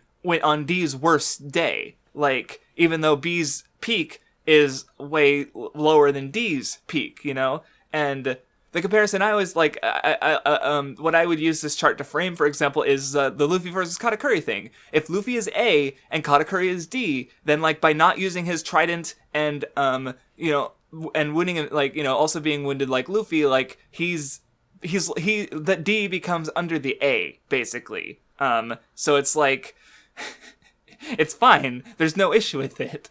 Because people are legit, like, it's so dumb. And I'm going to keep coming back to that fight, because it's, like, it's probably my favorite ever. Anyway. Well, I do think this is kind of interesting. I'm thinking of moments a little later in the arc. Because you have, obviously the conflict with Shoot, where Killua kind of backs off, and he's too afraid to do anything because he's been, like, manipulated by his brother and abused by his family and stuff. Mm-hmm. So he's got, like, okay, we can get to the needle moment later, and it's about, like, having, like, a physical manifestation of, like, that more, like, emotional sort of trauma, and how that's just kind of a thing that Jump does. But as far as, like, that point in particular about, like, the potential, like, oh, this character can beat this character on this other character's worst day. There's, like, a moment later where Killua is confronting Ikalgo, and he's gonna walk into, like, this underground thing, and he's like, it's a trap, are you sure? And Killua just, like, jumps at him and kills him, or, kills the host, and he's like, I care. So it kind of shows that growth there, where before, in his fight with Shoot, he has the moment where he's like, don't over pursue, and it's like Illumi, his, like, Illumi's conditioning just, like, ringing in his head, whereas later he just kind of jumps in at this thing that, like, yeah, he knows it's a trap, but he's gonna go and kill this guy anyway, because at that point he's grown, he's had his character development. Yes. Right, he's able to, like, yeah, he's had enough caution, and now he's finally found the courage to move forward and jump forward even, and yeah, it's really neat. But we'll talk about that later. Because there's, like, Bisky scolding him, like, stay out of Gon's life, because this habit of yours will eventually have you leave Gon for dead and, run away to save yourself. And she even, like, talks about the Zoldyck family, where she talks about how Killua's guardians are overprotective, and it's like, they love him, but it's an obsessive, distorted love. Yeah, like, and she even says that, like, it's not your fault that you kind of are this way, because, that's just kind of, like, how you were conditioned. It's the fault of the person who trained you. Yeah, which is, like, that's kind of my take on the whole, like, also the nature versus nurture thing, because, like, everyone has their like circumstances. We come into the world children who don't know any better and are being shaped by the world around us. And like, so we have tendencies and habits and things that we can't control getting. But, once you recognize them, you can control whether you keep them or not. That's what I believe. Yeah. And this arc is a good example of that, because here's Killua, like, recognizing these bad habits that his family has given them, and then he's choosing whether, like, what he values and how he's going to move forward from that later on against Ramat, especially. But, well yeah. Yep. It's also, anytime someone brings up nature versus nurture, I'm just like, oh, fuck, that's right. Because it's like a theme that I don't know, I always overlook it. That's right. Whenever it gets mentioned, I'm just like, oh, duh. Yeah, I think the moment I just thought of is like in Fairy Tail when they basically like spell it out, and you're like, oh, or I forget if you missed it because even though they spelled it out, or if you only got it, or you felt like you only got it because they spelled it out, even though you've noted that theme in other things we've done before. So I forget exactly, but it's a recurring thing. So I just thought I'd bring it up.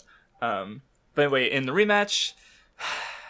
Yeah, like Gon, it just, well, it's pretty funny because like he gets hit and then like he accrues like so much interest just in the explanation, which is so wordy. Like it's funny because like Knuckle almost does more damage to Gon not doing anything, like just explaining math, and Gon's like, I wasn't expecting this kind of attack. It's so funny. Because Gon his head just explodes trying to think about everything, and just, after Knuckle hits him once, and it's funny. And it's kind of interesting because Gon just kind of doesn't stand a chance. And it goes back to like Knuckle, like him giving Gon a better fight so he can learn better in the previous month, and then going all out and very easily like. Yeah, because if he had locked his Nen before, then Gon wouldn't have been able to improve as much. He wouldn't have been able to learn as much. Yep. Knuckle's very good, as I said. So anyway, then we get Killua versus Shoot. And I guess going back to like the contrast thing, I do wonder how this fight would have gone if Killua might have easily defeated him if he had not had the needle in his head. Because again, there's the obvious contrast between the two. But he recognizes that he's never truly fought any of his battles, but he still isn't able to give his all, and he does lose. He's unable to kick his habit at this moment, which is, of course, good contrast for when he is able to. But then we cut away to, as the month is finally over, the king is born. Meruem doesn't have a name yet. I don't even think... No, he doesn't even have a name in this stretch chapter. Well, no, he doesn't learn his name until the end, I guess, yeah. But, I forget if it was mentioned in the stretch of chapters, though. Yeah, I think when the queen dies, or do they keep it a secret? I don't remember. That's what I'm trying to remember. I don't remember myself, but yeah, Meruem is immediately introduced as a spooky boy, who takes zero crap from anyone, Okay, no, wait. The queen does mention Meruem's name. Okay, gotcha. Although in this translation, for some reason, it was Meriem. It was a Y instead weird. of a U. Maybe they fix it later. That's weird, because I've only known it as Meruem, so... But yeah, no, he immediately decapitates, like, 2 people. Yeah, like the one because he was more focused on the queen over the king, and then the second one because he asked Colt to wipe off his tail, and then he's like, oh no, I'll do it. No, I said you. Like, yeah, he's the king. He is the absolute ruler. So if his words aren't followed absolutely, then you don't have a reason to exist in his world. And scary. Of course, then we see his royal guards take control. I like the part where Yuppie tries to, like, he sees Poof use his wings, and he's like, oh, that looks cool. And then he tries to grow wings and just, like, slams into the wall, and he's like, need more practice. Yep. So then we get Colt going to Netero's group and asking for help with the queen, and also telling them that the king was born, which they weren't expecting for another month. So, I guess, so yeah, in that way, Colt ended up being a help to them, which probably is what allowed them to, like, more easily make because they immediately call in, like, biologists and doctors and stuff to try and help, but it's too late.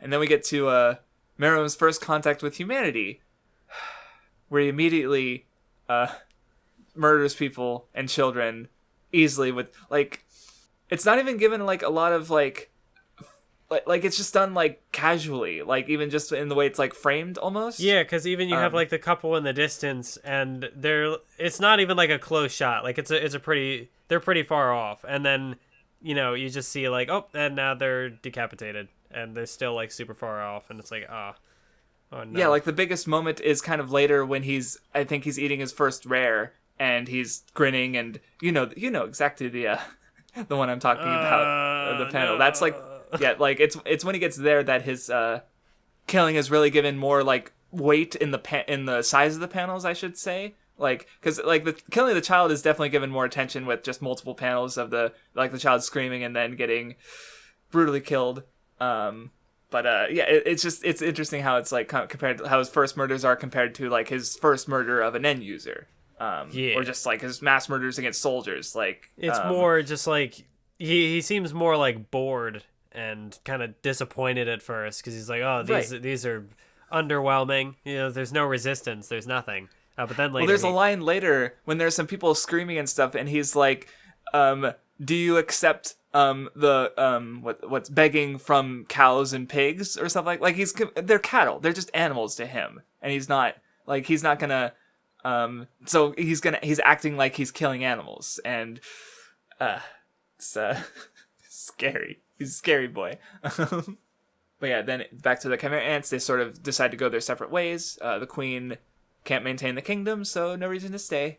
Some of them mention how, like, Meruem's, like, he sees everything as food. Like, even, like, Pito's trying to say, oh, there's a way to tell the rares apart, and he's like, I know, and he tries to kill Pito, but it doesn't work, and he's like, oh, that's impressive. Like, I guess it's the first time he's really met, like, just hitting Pito and not killing him immediately. He's realizing, like, okay, I'm not he recognizes that even though, Pito's weaker than him, he's still pretty strong. So, oh yeah, and Moral and Nov have their bet where Nov bet on his two peoples coming, or no, Moral bet on his two peoples coming, and Nov bet on all of them coming, and that didn't happen.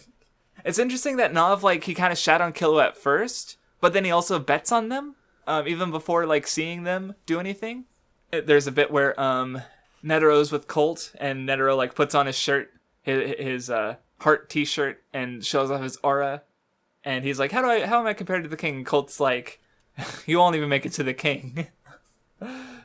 And Netero's got a lot of good panels. Like, there's this one, he's like, oh, a challenger at my age? What a thrill. Like, he's doing the kind of, like, Yusuke Chapter Black thing where the world is at stake, and he's just like, but I get a cool fight, right? Yeah. Like, he's scary in his own way, kind of like Gon almost, and just that, like, oh boy. But anyway, then there's a scene with the queen. They give they're not able to save her, but she's fine. She's she just wanted to give birth to the king, and she gives the name Meruem.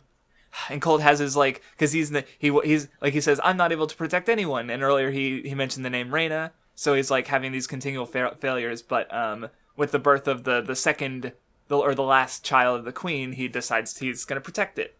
And then you got Morel, who's just like, so good. Can you swear you'll never eat a human?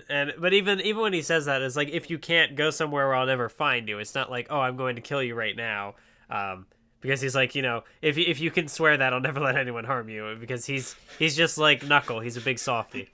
He's crying like he's got stuff running from his nose. And Knuckle, Knuckle, that's what Knuckle says. He's like, yeah, that's where I got my soft side from. And they're good boys. Oh, and I just realized something, because after Knuckles crying, you kind of get, like, did the boy have a name that became Colt? I don't remember. Yeah, because I like the letter mentions, I know Reina's name by heart now because the letter mentions it and he keeps mentioning it, but I don't remember if Reina's older brother had a name, so I'm just gonna call him Colt. But there's, like, a panel with Colt, Reina, and their mom. And I just realized, like, just now, is that, like, that was his old family, and now he sort of has a family again. Like, he's got Moral looking over him like a parent figure, and then he's got a little sibling, like, a younger figure that he wants to protect. So it's like his family is back, basically. And with the ant baby that we know who it is by the end of the arc, but we'll talk about that in the next stretch of chapters. So. So going back to the next chapter, so they go back from dropping off Knuckle and Shoot, and Gon's like mad for like one panel, and he's like, okay, I'm over it. Like, even though that's definitely not true. No, it is not. It. But I like how it's described later, where one of the characters is like, well, I'm not really, I think it was Shoot. He's like, I trust that Kilo will be able to join us, but I'm not so sure about Gon. He doesn't seem like he has the drive. But then it's described as like, oh, he was just kind of pushing it aside. While he knew he couldn't do anything, he just completely, which is like not a healthy coping mechanism, Gon. And so, yeah, and we see later that, so even though he has these moments where he is like, oh yeah, I'm over it, and it's not. Yeah, it's kind of like he's trying to tell himself that he is, but yeah, like you said, he's not. Then we get we just generally see like there's scenes of the ants going out into the world, like, well, no, I'm skipping ahead, but there we do see Chidu like just eating people randomly. Like he's like, I'm the king of speed, so he thinks he's at the top. At least, and like there's also, I guess, a crocodile who's like, I'm the king of eaters. Like they're all trying to take their own, yeah, they're all making like, their own stake in the titles. world. Trying to make their own kingdoms and whatnot. Right, but of course that ultimate, like, because Meruem's goal is to be the king of kings. Like as we see with the even board games, like he wants to be the best at anything, everything. And so, like, these characters are ultimately, like, setting themselves up against Meruem in the future, even if for now they can enjoy themselves. But, and as we do see, some of them end up going back to him anyway. But anyway, he goes to Iskorto. I don't know how you actually pronounce it, so I'm gonna I'm just gonna say it like that. I don't care. I like how this is just very obviously, like, a North Korea reference. Like, the name of the leader guy is just, like, a, what's the word? An anagram of Kim Jong Il. I didn't notice that. Yeah, because he's like that's like good. Ming Jolik, but if you just rearrange the letters, kind of, yeah, huh. But anyway, that is good. I didn't notice, but yeah, he just like they just waltz in and like you get him eating the first Nen user, and and it's kind of interesting because the queen, like, she consumes animals and gives birth to animal hybrids, basically. Where like Meruem, especially like in the second part of the arc where he gets Poof and Yopi's aura, is like he consumes power and makes it his own, basically. So like there, he continues the sort of consumption trend of the ants. But he scoffs at the idea of a human being king and immediately fucking murders him, and it's really gory. And there's a weird censorship thing where there's like shadows over the gore that doesn't actually really censor anything. But early on it doesn't, but later it does. Yeah, and that like it's weird because I don't even know if was it in the original Japanese or was it in the in this I don't release? know if it was a Viz thing or if it was, because it doesn't make sense, because like there's been brutality in not just like Jump stuff, but there's been brutality in other Viz releases that. Yeah, even in this manga that wasn't censored. So that's why I'm like, I don't understand. Why is this one here? Like, this specific page is a little more gory than I think, because there's like actual guts and like possibly recognizable organs being spilled out of his body. Like, that's a little more than I'm used to seeing, or at least even from Hunter x Hunter. Like, I don't remember any other, like, you saw like Puckle's brain. That was, well, I don't know if you saw the brain itself actually, but like, yeah, it's really gory. Like, this is gory on another level, I guess, maybe. So, but I mean, like, later you have a thing where like Cheeto like cuts off all the fingers of like the police officers and eats them, and that's got like a block over it. And then later when Killua is like impaling people, like there's even a spot where like there's like a big black thing and it's like completely blocking off part of the panel, and it's like, what? Who? Why? Yeah, and I don't like not being able to see the art, but I don't, like I said, I don't know if it's a Viz thing, because I'm assuming it's an original Japanese thing, because maybe there were only complaints about it now for some reason. So only these printing. Know maybe if it was something like maybe in the magazine, like somehow like. I don't want to say censorship things change, but like how much violence or what specific kind of violence you could get away with. I don't think it's like a localization thing, or maybe it is depending on like when this volume. Maybe it was a complaint on the American side of things, Like, yeah, that's why I'm not sure. Was it a Viz thing or was it like because it definitely I don't think it definitely wasn't like a universal like comics code thing, because I've not like looked at I've never heard of any censorship either. I own all 7 volumes and released in English of Made in Abyss, and I've never seen any censorship in them. I haven't read them all in full yet, but like all the gore, all the nudity, it's all there, and it's rated like adult, older teen, so it's like fine. They decided this is fine for older, people 16 or older, basically, like not even 18 plus, and so. Well, yeah, because that's a bit of a different thing, though, because, like, Jump manga, I guess, could be aimed at younger... Right, Shonen Jump is synonymous with Dragon Ball, Naruto, things that are, readable by kids, and this is by the same labels, so, like, but then again, like I said, there's also a decade of difference between these releases, so, when does this volume come out? I don't know, it doesn't say on my... well, because I know just like the manga releases in general tend to be a little more graphic than what the anime will get away with showing. Like the violence will be a little more detailed. But even that, so I don't know. Like, is it something that maybe like changed within the magazine? Like, are newer manga not quite as extreme in terms of? That's actually not true. Yeah, because so that's why I don't know why Man. this I'm is just gonna say Chainsaw Man. Right? No, yeah, I don't. I'm with you. I do not understand why the score is in the is censored like this, because like I struggle to think of like things like, again, with all the guts and stuff, I struggle to think of anything gorier than that, but like especially like the ones you brought up later, there's been, like I said, just in this series there's been gorier stuff that went uncensored, so it's weird. But we don't know anything, so maybe someone in the comments will know, I guess, is what I'm hoping for. But moving on, so we get Palm. Just like stabbing all the dolls of Gon and Killua. And Gon just apologizes, but then it's like, oh, but I want to be your girlfriend. It's so funny. And like Gon's able to he's able to manage her, because she's like this close to murdering them all. But then he's like, well, I want to train with Killua now, but I have to prepare for our date, and I want it to be a surprise. And it's like, he's able to stay her, and she's like, oh, you're such a tease, and it's like so funny. Yeah, and I don't know, like there's no way that I can like take this seriously, and like that's the point. Like, I guess if you looked at it seriously, it'd be like, huh, this is a little weird, because she's obviously, there's like an age gap here, but it's very clearly like it's weird, like it's very clearly a joke, but it's like, on what level, like what is the punchline here? Is it like, oh, these two quirky, this quirky lady, she obviously, or is it I don't know. It's just, it's funny either way. I think it's, obviously, like it's a good moment of like levity in between like all the gore and all the serious stuff.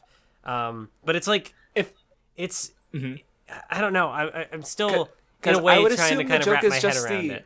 Yeah, I would assume the joke is just the absolute absurdity of it, and like also it's even just serious humor, where it's like the kind of thing where the characters are being completely serious, but it's still really funny, because like Palm's, again, about to murder these people, Gon's just acting like he's acting on his previous experience, like he's just treating her like a normal woman, and then like Killua's just like, he's the straight man going, what the fuck is going on? Well, yeah, and it adds in really interesting moments of characterization. Like, even though they're really small, but like you have the interaction afterwards on the next page where it's like Gon and Killua's like, wait, you've been on dates before? And Gon's like, you haven't? And Killua's just like all shy, and it's it's good. And it's also, it's a great subversion regarding the archetype, because, well, I guess, like, but it's also kind of not, because I'd still say Gon, he's aromantic in that he doesn't really feel romantic feelings for someone, but he's able to, like, play the role, and he gets it on some level, like he's like, oh yeah, they call those types cougars, like, Gon, no, you're not supposed to know that. No. No. And then you've got Killua, like, he's so experienced, and it's so it's funny, because I definitely don't see Gon as being a very romantic character, but in the way that it's used here, where like he's put in these romantic situations, and it's the fact that he just like he plays it like completely straight, but also and like the date is so good. Like, I'm gonna give you the best bouquet in the world. Like, I'm about to fall for Gon. Like, no, but it's really good and thoughtful, and like, but even though, yeah, it's not based in romantic feelings, it's so, and so it's like a really interesting, so yeah, he's still like a romantic like Luffy or Goku, but he's not completely oblivious to it, and I think it's just a really like, it's different, and I haven't seen it before, and it's really neat. I like the panel too where Killua's just like, my God. Just like listening to Gon. I don't know. Well, because like it's funny because when they first met, you know, Killua was the weird one. He came from this assassin family, and Gon's just like, yeah, and then but now Gon's the weird one because he's like so like, yeah, I've been here before. You know, older ladies love cute kids, and Killua's just like, what? And even then, it segues back into like the severity because Killua's like, well, he's like, no, I haven't gone on any dates. All my life I've spent learning how to kill, and I've spent it with you. And then it's just like, oh, and I thought we would stay together. And it's, you know, it's back into his like, oh, but then we're gonna have to leave. And ooh, no, they're so good. They're good boys. So anyway, so yeah, he's the fastest, so he goes and murders people, starts getting like news recognition to the ants that are going around and dicking around.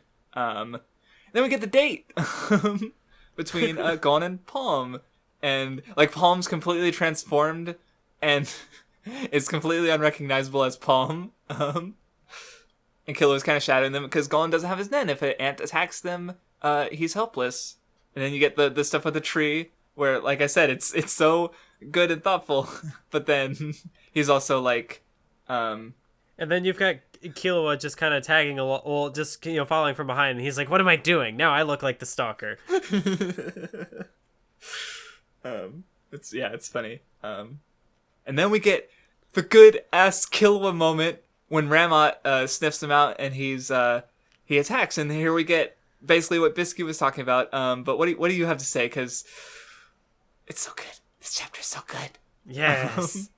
Or these chapters, but I especially love the panel where Killua is like, he's about to cry, and he's like, because he's like, his mind is telling him to run away. His mind is telling him to do exactly what Bisky said he shouldn't do, and that is abandon his friend to die. Because you know, Palm can maybe, you know, Palm's pretty strong. We don't really see how strong she is. But you know, can she go against a Chimera ant while having to protect Gon? Because like we saw, even Kite was unable to protect Gon and Killua, and they were, you know, that was Gon with Nen. This is Gon without Nen. And then, but the panel where he's like, he's the best friend I ever had. It's Killua. I want to hug him. I want to hug him. But then, like, because then we see, like, because yeah, he wasn't able to do it during the shoot fight because he was just fighting to go to NGL. And you know, without Gon, because I don't know when Gon lost relative. Like, we don't see the end of the fight, so you know, he's not fighting for anything that really matters to him a lot. Like, he just wants to follow Gon. And here it's like, you know, now it's like a matter of Gon's life. So he's finally able to like I think what or I guess kind of how I see it happening like mechanically is like because he's fighting against like his family's will so hard, the needle in his mind so hard, like that's when he finally notices it. It's like, oh, this has been here this whole time, so he's like able to rip it out basically. But you know, like only now has he finally found something that he cares about enough to fight his family to this extent, basically. Yeah.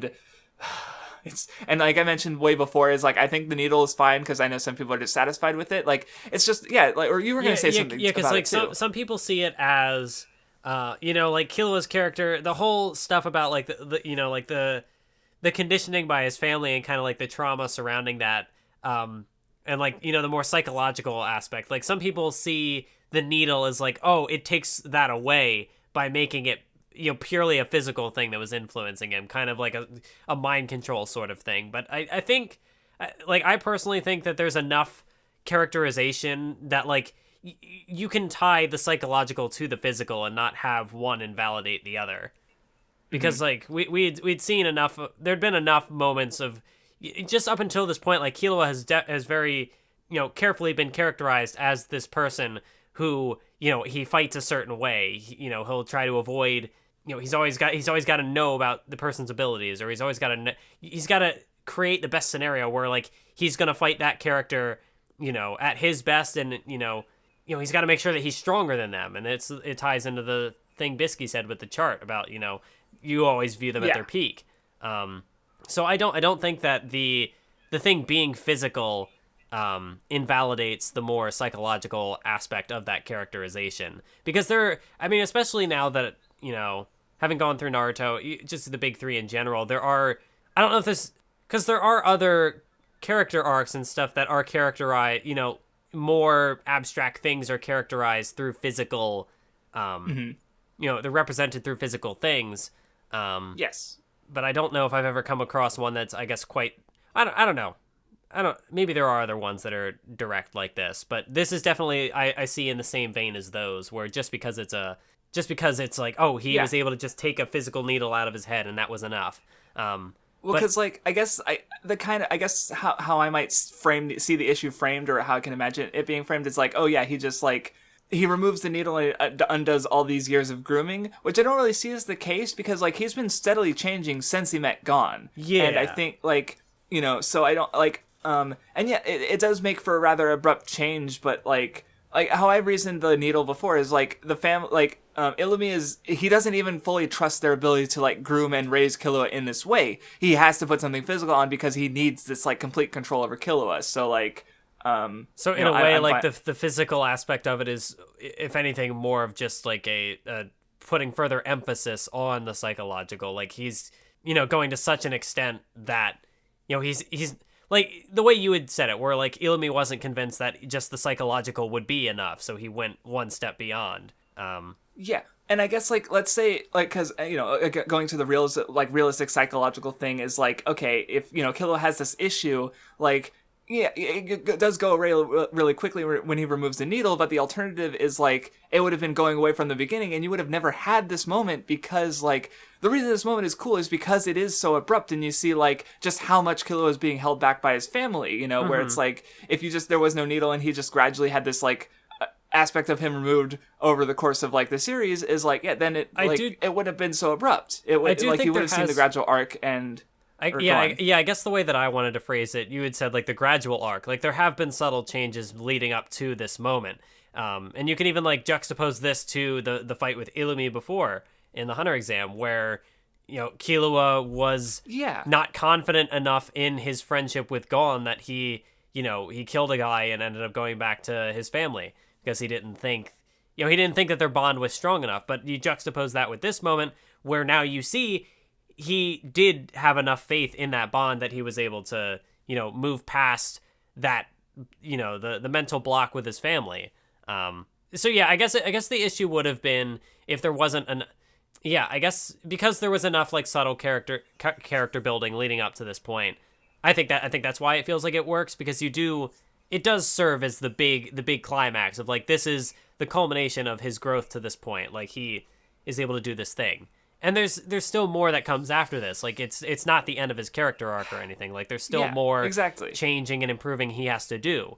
And he'll still have more conflicts with his family going forward. So, yeah, I think it's good. I think it works.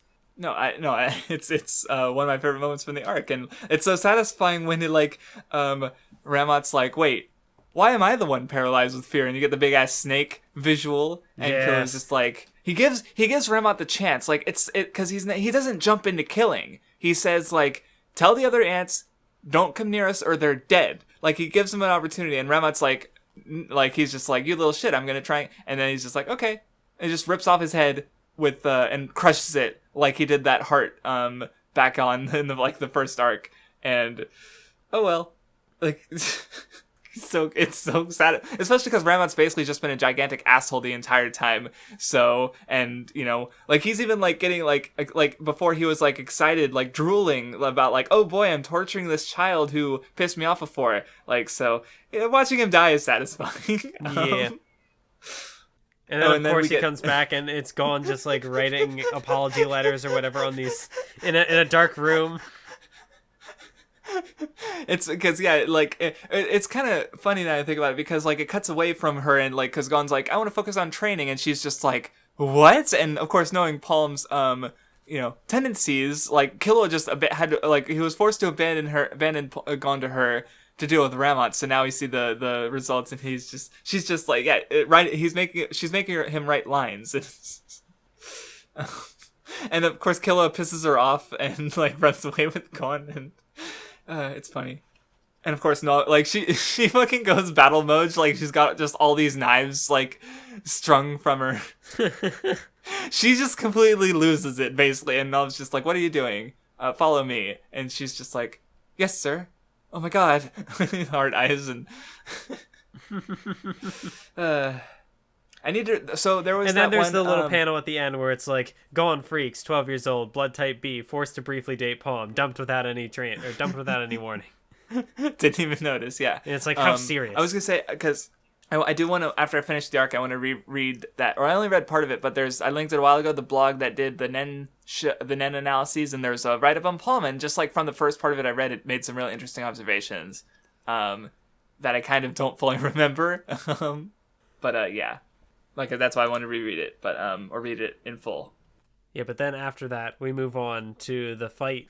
Chitu comes back and he runs into Nov and Morel, or not Nov and Morel and I get the names mixed up Knuckle. too, don't worry. Yeah, Knuckle and Morel, they have a brief encounter with Chitu, and that like he notices that how quick they grow to like be able to handle him, and they do get the hit off and get the interest going. I'm starting to realize that that Chitu he's just a fun little character. He's a dumbass. And like the fights that he gets in, I guess don't super matter in the grand scheme of things, because like, oh, they tag him with APR here, but that ends up getting undone later. And then he gets into the fight with Morel towards the end of this stretch of chapters, and that ends up not really going anywhere. It just kind of ends up being like a distraction on the way to the to what's actually getting there. But I think that's what makes him like a really fun character. He's kind of just this little like chaos factor. Like he'll pop in and he'll do a little thing, and like in the context of this the rest of the arc, like this fight, it gives us a little bit of insight into Morel's abilities, and we learn a little bit more about Knuckles, and then later we get to so in a way, like Chitu showing up, he does a really good job of characterizing Morel and how they interact, because I mean we get to see Morel sort of like unravel Chitu's abilities and stuff like that, and then obviously later in the next stretch of chapters, Chitu just kind of dies anticlimactically randomly. Well, that's what I wanted to bring up, because Chitu, he's a cheetah. He's the fastest, and that's kind of what I took from him, is he's the Chimera ant that moves, like what we see from the other Chimera ants, we see from Chitu first, because he's, like, going back to, like, the cool abilities, he doesn't know about Zetsu, like, he loses them because he's like, where'd they go? He does it the fastest, so he just, right. And even, like, after he and he loses, just dies like, the fastest. Yeah, well, in an instant, it's so funny. Well, because even when he loses to Morel, he's like, oh, I'm gonna go get another ability, and then I'll be back. So, like, he really does just speed through things, and on the topic of, skipping the basics, he's a perfect example of that, because he just speeds through it. Like, he's a speed runner. Right. That's what he does. He's the first one to kill he should have been in Greed Island, because the video game speed running, he would have been perfect. Greed Island speedrun, he just starts clipping through walls, and I don't know. Anyway, that would have been a great ability for him, actually. Because he's so fast. But anyway, now we get Gon meeting Kite again, or rather the dummy, the doll Kite. No. And he's just the expressions. No. Gon's trying to reach out to him, and but he's just completely gone, and he's blaming himself. It's our fault that this happened, and oh my god, Togashi really. Togashi with these emotions with Gon. Like, he really, as much as we see, like he really does, Gon has to run, like, the emotional gambit. Like, we see everything. We see, like, the depths of his rage, his sorrow, and everything. And even just, does he go through all 5 stages of grief? I mean, probably, but, you know what? I wouldn't be surprised if he did. I just don't remember the 5 stages of grief off the top of my head. So. But no, like, you even get the moment where, like, Kite hits him, and Gon's like, oh yeah, that's the first time since that day that you've hit me, and it's like, no. But then it also is yeah. like related because he's like, Kite hit harder than this, and he's like, what have you done to him? And so it's just like more piling onto that rage that Gon continues to suppress, and it's like eventually it's gonna boil over. It's not gonna be able to hold that in forever. Yeah, like, because this is like the most serious situation they've been in against people who are like way stronger than them and will like easily kill them. Like, because like after this, Killua said like a knuckle notes on how much they changed, and Killua says like they're the ones who changed us. Like they exposed Gon to loss. He's never he's never, his dad left him, but he never really knew him. Like no one he's really cared about has died. He's fought to keep them from dying, but like that's never. This is the first time where he's like having to deal with these feelings and emotions. Where Killua is like, he's never had anyone he cared about losing, and so like he's been trying to protect Gon, and because this is the closest he's got to losing his best friend. But what first with Pito, like the first thing we did was knock Gon out and run away, and then with Ramon where he had his big character moment. So it's good. It's good. So anyway, then we get to the sorting where the East Gorto Kingdom is or area there. Every single citizen is supposed to come to the capital, and the ants are going to use that to filter Nen users out of the population by like exposing everyone to Nen, and everyone who survives gets turned into ant food, and ant soldiers to his Meruem's army to rule the world basically. And of course, so they gotta act pretty much, and there's the scary Gon moment where Morel's like, I don't think you have what it takes. Show me what you got. And then he's like, hit me like I'm the ant who killed Kite. And then you just see the dead eyes and like well, first you see Moro buff up, and he's getting some Toguro vibes, and it like he's huge, like he's a strong Nen user comparable to Netero, like or, like Netero is being kind and saying like, oh, I'm about as strong as you guys. Like he's still up there, he's still notably above Gon, but Gon's like, I'm sorry, I almost killed you. Scary Gon. Yeah, like even the way it's handled, where it's just like you have the panel of like Killua just putting his hand on Gon's shoulder and being like, "That's enough," and then like it's very well. I mean, obviously, like pacing in manga, I don't know how, but like the way it's composed, it gives the sense of like it has a lot of weight to it. It's like, ooh. No, yeah, Togashi's good with his art. Moral needs new pants, and that's the other thing. But no, Gon's scary. Anyway, so... Oh, then we get the news reports of what the other Chimera ants are doing around the world. Like, the lobster one's just shooting people. And then there's, Leol actually, like, shows up on a friggin' interview, which is interesting. And, of course, like, oh, are you real? And then he just eats the interviewer, so... Like the one is just warning everyone, like, stay away from these ants. They're really dangerous. I guess we get a bit of a cutaway from the regular action with the Phantom Troop. Hey. We get to power scale. We get to see where our former antagonists go against how they measure up against the ants. So, and I guess this answers a question. So yeah, they are still very much allied with Meteor City. I kind of just forgot, I guess. Like, and it's kind of interesting where you see, like, because the Phantom Troop isn't 100% in line with Meteor City's ideals, like, because Meteor City is like trying to think, like, okay, how do, like, they don't even know what the, like, with the mutated guys, they don't even know what the hell to make of them, like, because their whole ideal is like, okay, if you take something from us, we'll take something from you, but then they're like, okay, well, they're technically alive, so nothing's been taken they're confused, they don't know how to deal with it, basically, where the Phantom Troop, they are more like less beholden to that sort of moral standard, like, because as we've seen, they're just willing to take without having anything been taken from them in return, and kill without anyone of them being killed. They're just so they're kind of the ideal ones to deal with this sort of situation, because they're outside of that system, I guess, even though they're still trusted within it, which is like I said, I'd love to see more of the Phantom Troop and Meteor City. So. Yeah, but because we get to see more of the Phantom Troop, we also get to see a little bit of Kaluto. Finally. Yeah, like the opportunities sort of use, like, we see, Shellnark and Shizuka, who we did get before, but we also get more of, like, Finks and what's his name? Bolanov, yes. And like the Phantom Troop members we haven't seen as much of, which is neat. But yeah, they infiltrate the Chimera Ant hive, and they're just kind of fucking around for most of it, honestly. But sometimes, like, they do have to sort of put in their effort. We see Kaluto using paper powers.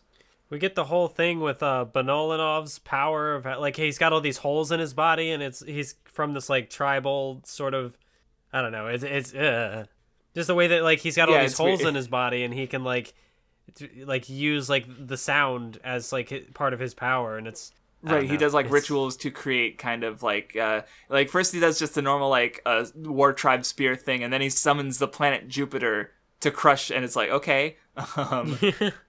And then Shalnarkui, he has a ability like where he's able to like control he like puts his own body on autopilot, and he doesn't like it though because it hurts him or because it strains his body too much. Oh yeah, the thing with Shalnark is he just goes Super Saiyan for a bit because, oh my god, it's an interesting ability because obviously he's like the manipulator, but he's like, okay, I'll just manipulate myself. Yeah. Shizuka has kind of a tough time because she's more non-combatant, I guess. And also, like, there's the thing, we're both stupid because, like, oh yeah, he just used that the was silk. That was a really good moment because, like, he's like, I can't stop the bleeding, but she's like walking away, and she's like, wait a minute, and then she like walks back to him and is like, you could have done this, and yeah, it's and of course it's also good for Kaluto because he's like, shocked that Phaeton's so like fast and strong, and then like, wait, I was fooling around, but how did they get all these guys get to me first? And like just recognizing the power gap between the rest of the troop, and like they're not even like helping Phaeton, like they're like, yeah, if he dies we'll go in, I guess, like one-on-one, like, and of course Phaeton does his like he has a like going back to the hunters or Nen users not immune to their own abilities. He needs like a whole set of armor to resist his super attack where it's like where he turns the pain he's received into something bigger. So yeah, that's the thing. Spooky. Yeah. Phaeton's just a spooky boy. Like he even starts like he gets so pissed off that like he starts speaking like in a different language. Yeah, and which when I guess he because when I was gonna say when he is in his when he is in his like superpowered form, like even like his verbal tick of like, having like broken English, like that changes. Like he's actually speaking in like complete sentences, and I don't know what it means. But it was just like it was an interesting. Yeah, well, because like I think I commented a while ago that like the verbal tick makes him seem less intelligent, but then after reading this, like no, he's perfectly intelligent, but yeah, like you just made me realize like I almost said English, but like the common language probably isn't his first language, so he's just not as good with it. I think there had also been a comment, I think, on that the York New episode where someone was like, it more just seems like he doesn't really care to learn the language. Like enough to like be understood, but not like to be fully like Well, that's right. You also get with Kaluto, we get a little bit of insight into what his potential motivations could be, because he says something about wanting to get his brother back, and then you get the family photo, and who's that in the background? Ooh. Yep. Which that would, because like he doesn't say explicitly who the brother is, but it's Aluka, which is kind of it seems also to be that the implication, but it's interesting. Because when they say, I always thought that like when I thought Kaluto was more referring to Killua. Maybe. But the fact that Aluka is in this photo, I guess, is just more like foreshadowing, like, oh, who's this other character? That's because I guess we don't know which brother, because it could be Killua or Aluka. Those are the most likely ones. But I was gonna say there's more that comes out later that I want to know. What's up with Kaluto? I want to know what's up with Kaluto. Kaluto's like, because I definitely think of the characters in the photo plus like Silva and Zeno. Like he's probably like the most mysterious, which is because why is he in the troop? What brother is he interested in the most? Because Because it's funny, you assumed Killua and I assumed Aluka, so it's like, wait, which is it? We don't know. Well, I thought... So... I don't know, because I'm just thinking of more stuff later, and, like, the chart thing that comes up later, and, like, Kaluto doesn't like Aluka, but, like... Okay. There's something... Then, so it probably is Killua then, but... And there's also, like, something potentially interesting in, like, how the different characters present gender-wise, and, like, how Aluka could be... And it's like, well, what exactly is it? Like... Because we know why doesn't, like, does he not like Aluka because of the whole, like, possessed by a monster, you know, or is it because, like, they have... Or maybe it's because Aluka has like, such a close relationship with... Yeah. Exactly, yes. And I also realized, like, the naming scheme for the children, like, it's not just, like, a fun thing, like, I think it's a simple thing, and I don't know how I didn't make the connection sooner, but I think it's, like, you know, Illumi is, like, the oldest, and then Miluki, and then Killua is, like, the middle child, and then Aluka, and then Kaluto, I think, is, like, the youngest, which, you know. Yeah, like, it goes in a chain, basically, from youngest to or oldest to youngest, right? Yeah. So it just, like, put it in a perspective of, like, where Kaluto is in, like, the family dynamic, and, I don't know, being the youngest child, there's a lot that could potentially be explored there character-wise, and... Togashi! Give me...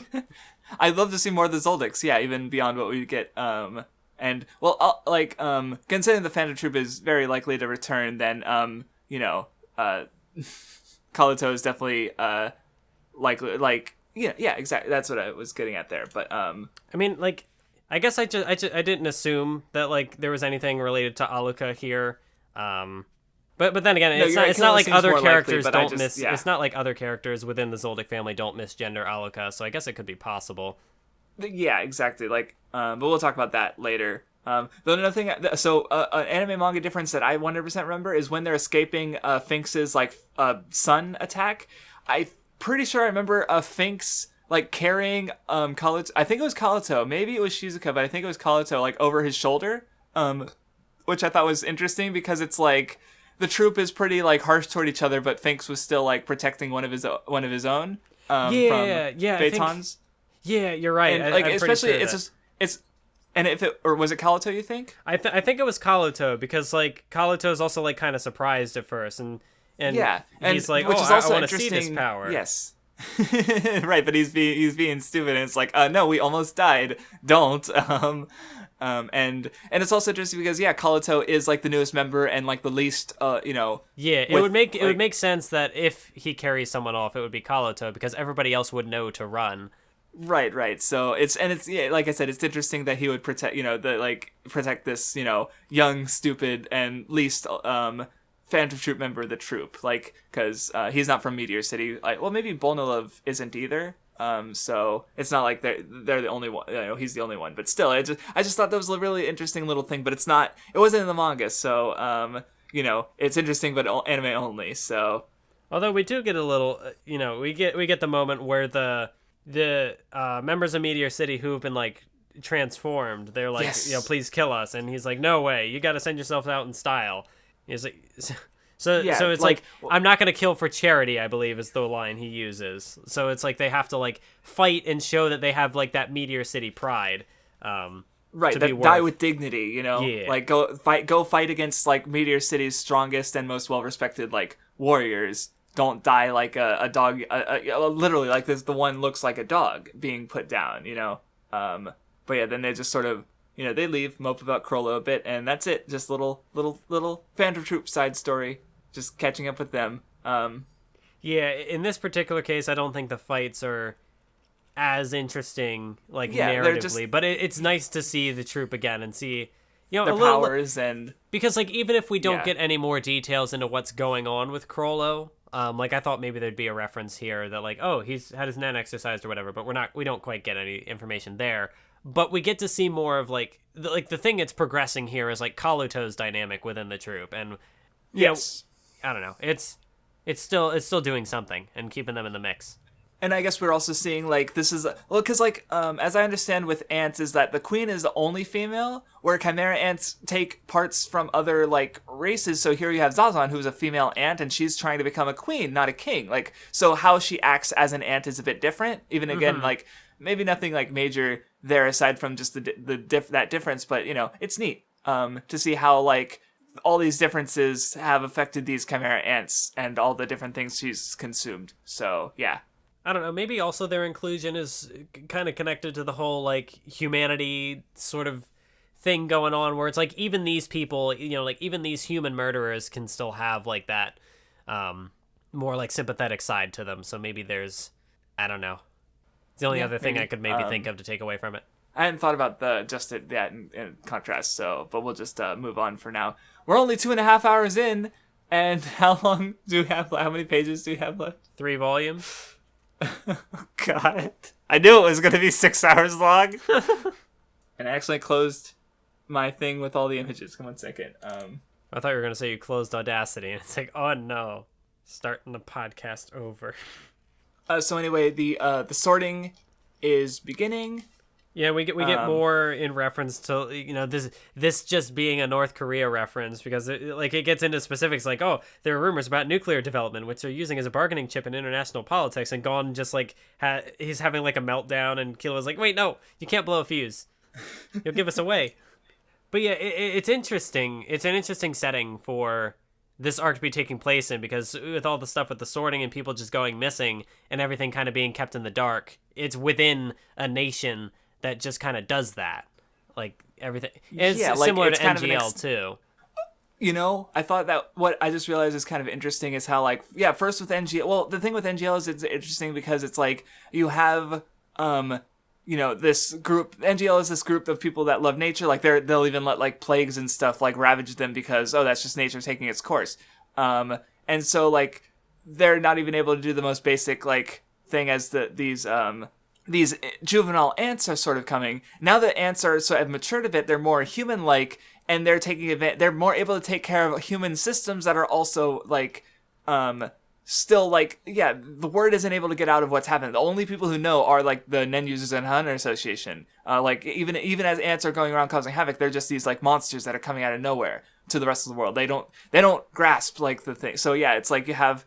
It's silence still happening, but it's also a more like a human silence. Like this is just a way that tyrannical nations silence their people, and the ants are using that as they're becoming more capable as beings themselves, not just animals, basically.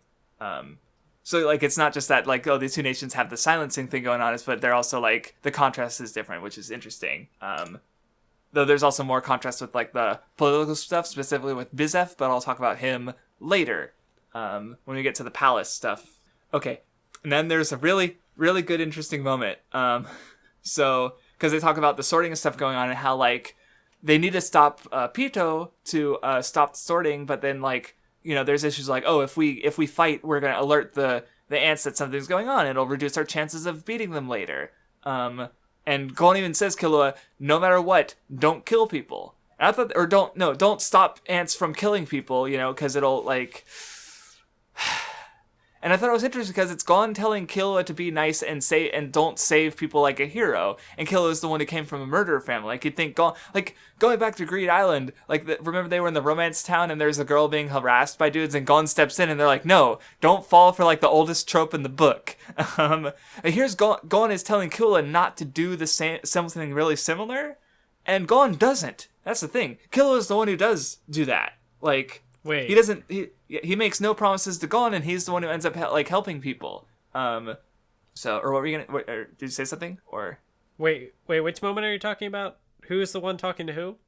Gon is telling Killua not to step in and save people. Like he's wait, wasn't it Killua talking to Gon, saying not to do that?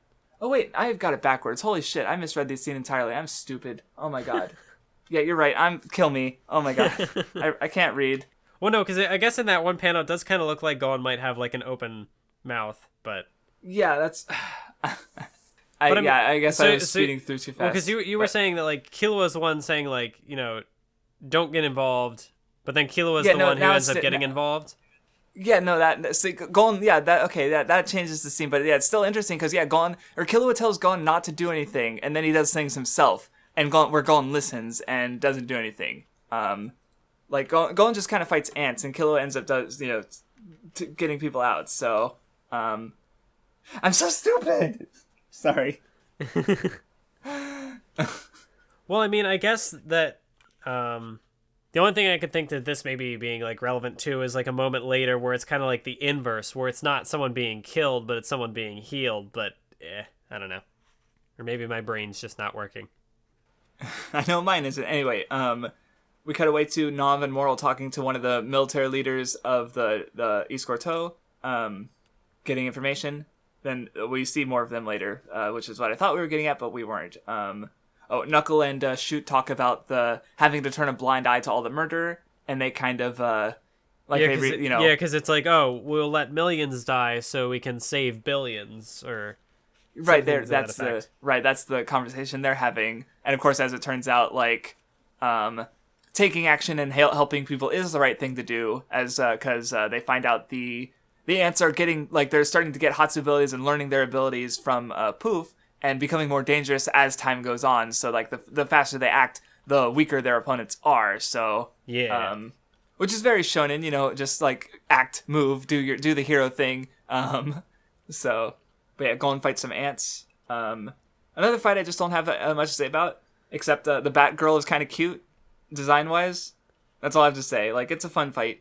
I mean, yeah, like, there's a little more to this fight than the one with, like, the snake guy who just kind of shows up and gets, like, punched. Yeah. Because you see a little more of, you've got his name, Melioram, yeah. Like, he's watching, and so he gets, like, a chance to spectate. And you've got Gon, like, figuring out, like, how to use his senses and how to use his powers to, like, make up for the combo attacks he's getting. And it is, like, a fun fight. But you're right that I can't think of really much to take away from it. Compared to, like, right, because, like, we have, like, there's a brief cutaway of Poof talking to some of the other ants, and then we get Killua saving saving people from the ants. Okay, now we get the scene I was thinking about. So they basically, hunters failed to catch Chitu because instead of using the recommended hunter, it was temp hunters, and so it turns out that it's, the vice chairman of the Hunter Association, a rat, we'll get to. Like, already being characterized and stuff, like, yeah, like you said, like, dozens of chapters before he actually shows up. And they're bitching about sort of the problems with the association, where it's, like, more about, like, deed and what you've accomplished with regards to, like, getting the missions that you want, rather than, like, like, especially with the individuality thing, is, like, who's the best suited for this mission? And, like, we don't actually see who was sent after Chidu and who Moro wanted to send after Chidu and, like, what their abilities were, but they're dissatisfied and not happy with how things turn out. Yeah, that's interesting from the perspective of, like, the collective and individual thing, because I guess it's in a way kind of like flipping it on its head. Well, yeah, well, it's like they're not recognizing the individual, like they're focusing on this collective group under the vice chairman is focusing on their interests over, like, putting the best individual in the position to do the best job, basically. So it's more like they're willing to jeopardize, like, in this case, like, the vice chairman is, like, willing to jeopardize, like, the situation by, like, letting these ants get away, which would be, detrimental to the collective, but for, like, their own personal benefit, because, like, oh, it'll get blamed on Netero, and so there's, like, some... Yes, and that was another idea that really struck me about this whole exchange, is that, like, Netero is the one, like, actually trying to solve the situation that could literally, like, end humanity if handled incorrectly, and, like, in doing so, he will bear the responsibility of anything negative that happens. Like, it doesn't matter if 500,000 people die or 5 million people die, he's going to be blamed for all of it, and it's a bad, big number either way. So it's, like, yeah, it's kind of a shitty situation to be lumped with, and it's part of the reason, like, you have, like, big groups, like, wringing their hands and not acting over serious shit sometimes. because you realize, like, how small of a group relatively we have in the situation. And I mean, like, there are moments where they're like, oh, we'll get a replacement hunter, or we'll call for backup or whatever, but they never really end up doing that. So it's only, like, you think, like, if this is a threat to humanity potentially, they've got what, like, a team of 3 people, and, like, they're not, this should be an all hands on deck situation, but no one wants to put that responsibility in. And, like, well, so, and to talk about how, like, on point this is, because this happened, and this would have been, like, in the 2000s, basically. And so, because fairly recently I watched Shin Godzilla, which is very much a response to the sort of Toho earthquake and Fukushima disaster. And one of the points of the movie is like, yeah, the government their hands are completely tied to this unexpected situation. And they're just really slow to act because they're, like, again, no one wants to take proper responsibility. So I just see similar ideas in there, and like this, but this predates that disaster. So it's just seeing, like, Togashi's kind of awareness of like how these big systems work. It echoes to the future, and that's really good. Even if it's like not really direct, or like Shin Godzilla directly references that incident where obviously like he's not going to protect an earthquake and radioactive disaster. Like, that's ridiculous. But it's just the same broad concept ideas I noticed, and I'm working on a Shin Godzilla video. Just saying. I like the movie a lot. So anyway, that was a little off topic, but I just wanted to talk about how like, because it's just a small little thing really to the arc. But it like gets at some things I've been thinking about lately. So, but anime and manga, they're not political. No, Godzilla is political. The big rubber suit monster, very political. That's not even a joke. But yeah, it is interesting to see that kind of starting to creep in. Yeah. Whereas up to this point, I don't think there's really been much. Yeah, I mean, like Netero exists, but other than that, like, hunters are all these like fickle individuals, and we don't really see how the group operates. Yeah, this is the first time we're really getting like yes. Like, I guess in the hunter exam there was like a little bit to say like, oh, something the association, but now we're getting a little more like concrete. It's like here's what's going on with the association, and kind of like getting a couple little names or hints at positions within the association. Yes. So we're starting to get into it a bit. Yep. And I'm looking forward, to every discussion from, like, I guess I've been looking for every discussion of Hunter x Hunter, period, but, like, the rest of the Chimera Ant and the election is interesting stuff, so, but we'll get there. I'm just looking at how many pages we have left, and I'm like, oh god, how much time we've gone so far. I started it early for a good reason, recording, and, but anyway, martial law is instated, which, the ants are responding to, the incursions by the hunters. Leol's group has Nen abilities, so the one like dragonfly guy is able to watch like scout people, and we get more fighting sort of happening. And then we get Killua's fight against like not just like 3 Chimera ants, but like a bunch, and it's really good stuff. Like he just like first he's just like murdering whole crowds of ants. It would be better if it wasn't censored for some reason. Yeah, no, it's weird. I mean, I don't know. In some ways, I feel like it's a weird thing to get hung up on, because it's like, well, I mean, I understand what's happening, but then like I don't know. It's mainly like it's pretty jarring. Yeah, I agree. Just like the one where there's like a big black bar. It's just like in the panel. It's like, what are you? Well, it's ironic because like if it wasn't censored, we wouldn't be mentioning it at all. Yeah. Like, yeah, it sure is gore. Like maybe the one panel, the first one of the dictator because it's probably the goriest single panel in the manga. Yeah. But other than that, it's like I wouldn't. But because it's censored, it calls attention to itself. Yeah. Which is ironic, and it's not completely censored either. Like you can still kind of see it. So it's kind of ironic that it's censorship, but all it does is make it worse in a way. Like it doesn't make it look worse, but it makes it more noticeable. So it's weird. But anyway, Killua. Yeah, like you said, no hesitation. He just goes in and kills the Ikalgo's host. And then he sort of has an engagement with Ikalgo above the water. And he sort of like is able to like figure like, oh yeah, you'll be in danger if you go into the water too, won't you? And it's good because Killua like he gives Ikalgo a chance like, I'll let you live if you tell me your partner's ability, but he's like, no, I'm gonna die to help my friends. And Killua's like, damn, you're cool. I like you. Killua's a good boy. Yeah. Well, because like I think the inverse. Okay, because it's interesting contrast too. Like with like Killua and Gon. Like Killua's like saying Gon don't help people, and then he helps people, and then he's like being friends with Ikalgo. Like he's the one seeing all these ants for who they are. Where Gon is like he does become comrades with Meliorem, but like.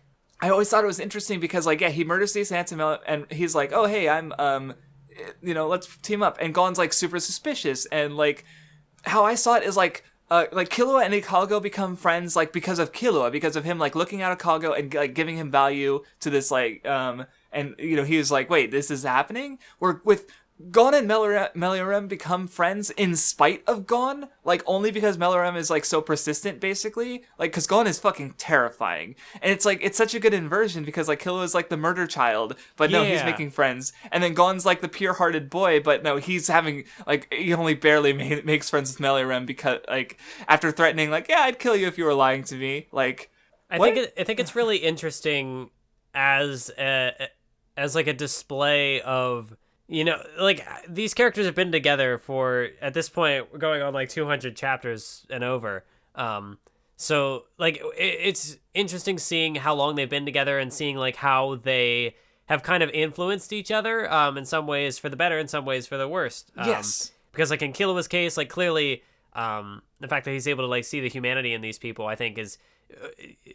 it's in some way a result of him being friends with Gon and just seeing the way that Gon is able to kind of interact with the world. And I guess in Gon's case, it's less that like, Killua being a murderer somehow made Gon be more, but it's more like there are certain moments where you can tell that like Gon is kind of getting complacent with Killua's willingness to kind of, clean up his messes, because there's even a point where Melioram like calls him out on it. He's like, well, don't you have a friend who's gonna be like, he's gonna question me or whatever? And he's like, oh, it's okay, he'll give in as long as as long as I say so. That's interesting when you frame it like that, because because there's a line where Killua has where it's like, oh, Gon, you're so bright, you're so shining, like he cares deeply about his friend, and like, but he sees him as like, he almost like doesn't question him at all, like he just sees him as this bright light. And and as a result, he becomes brighter, but he's also kind of ignoring the darkness, or he's not recognizing it. Like, and like you said, like, and so no one's questioning Gon, or like between Gon and Killua, neither of them are questioning Gon when he goes darker, basically. Like you said, like, I hadn't thought about it like that. Where like, because I realized like, Killua is like ignoring. He's only seeing Gon as light and shining. He's not seeing the darkness in there. But also like, Gon's just expecting Killua to like. Cover for his faults and his mistakes and stuff, but he's not doing that, and like, so it's got the friendship thing, but it's also there's almost like there's too much friendship, because Killua is not doubting Gon, he's not being like careful and understanding regarding his friend, and it's. I mean, and there's more with this that comes later. Oh boy, Gon says some things, and it's. Yeah, and so like I said, I think the contrast in like the way their dynamic has changed from the ants and each other it's really good. Good character writing. Really good. Oh, yeah, no, I was like, I love this arc. It's so good, and we're not even into the quote unquote good stuff. Though I will say our enjoyment of it is definitely in part because we know it comes. So yeah. Anyway, then we get the fight of Killua against the twins, I guess. This fight is, oh my goodness. This one is good because it's like the dart board, like he figures out the darts, and it turns out Killua is a freaking dart god already, like from age 7. He uses, or what were you gonna say? Well, I remember seeing a video on this by Furphy. He was even in our comments at one point. Oh yeah, I know Furphy. And it's something about like how the twist for this fight, like, ooh, what's the what's like the deciding factor that allows Killua to turn the tables.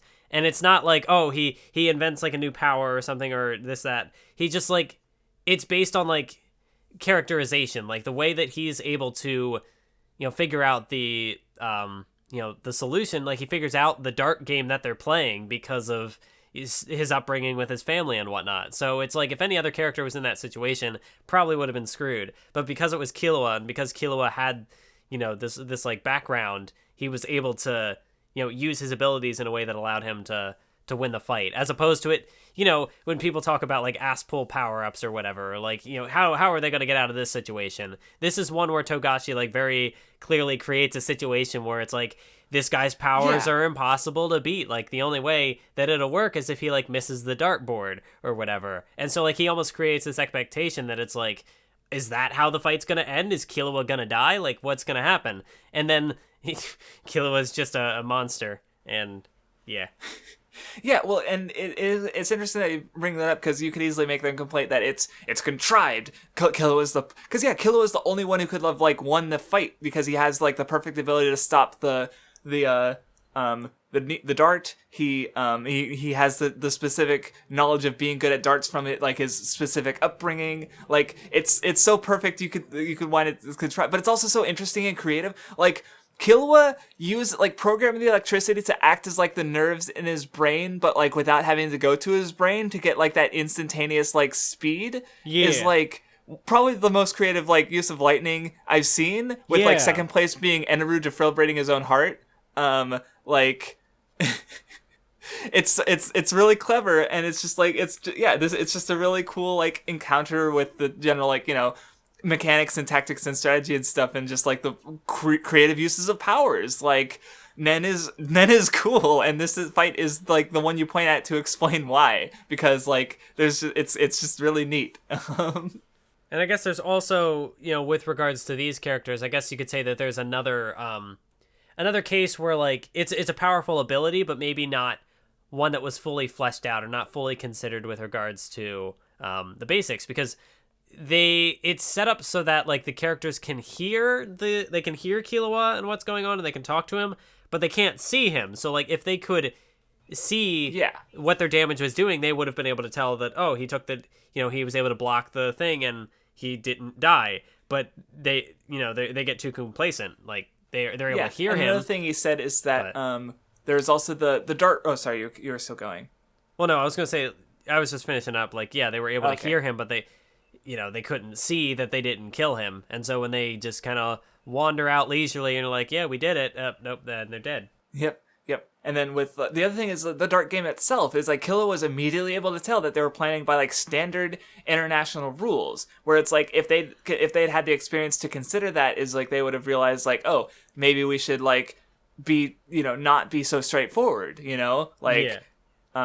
or unless that's part of the rules of the Nen ability, which I do not recall off the top of my head. But it's like, there's like with Chidu, there's ways that they could have like changed their ability to account for more experienced opponents. But it's not called out as much as what Chidu's is, because Moral's doing the knuckle thing where he's like tutoring his opponent in a way. Or no, he's just thinking about it. I don't think he actually tells him until the end.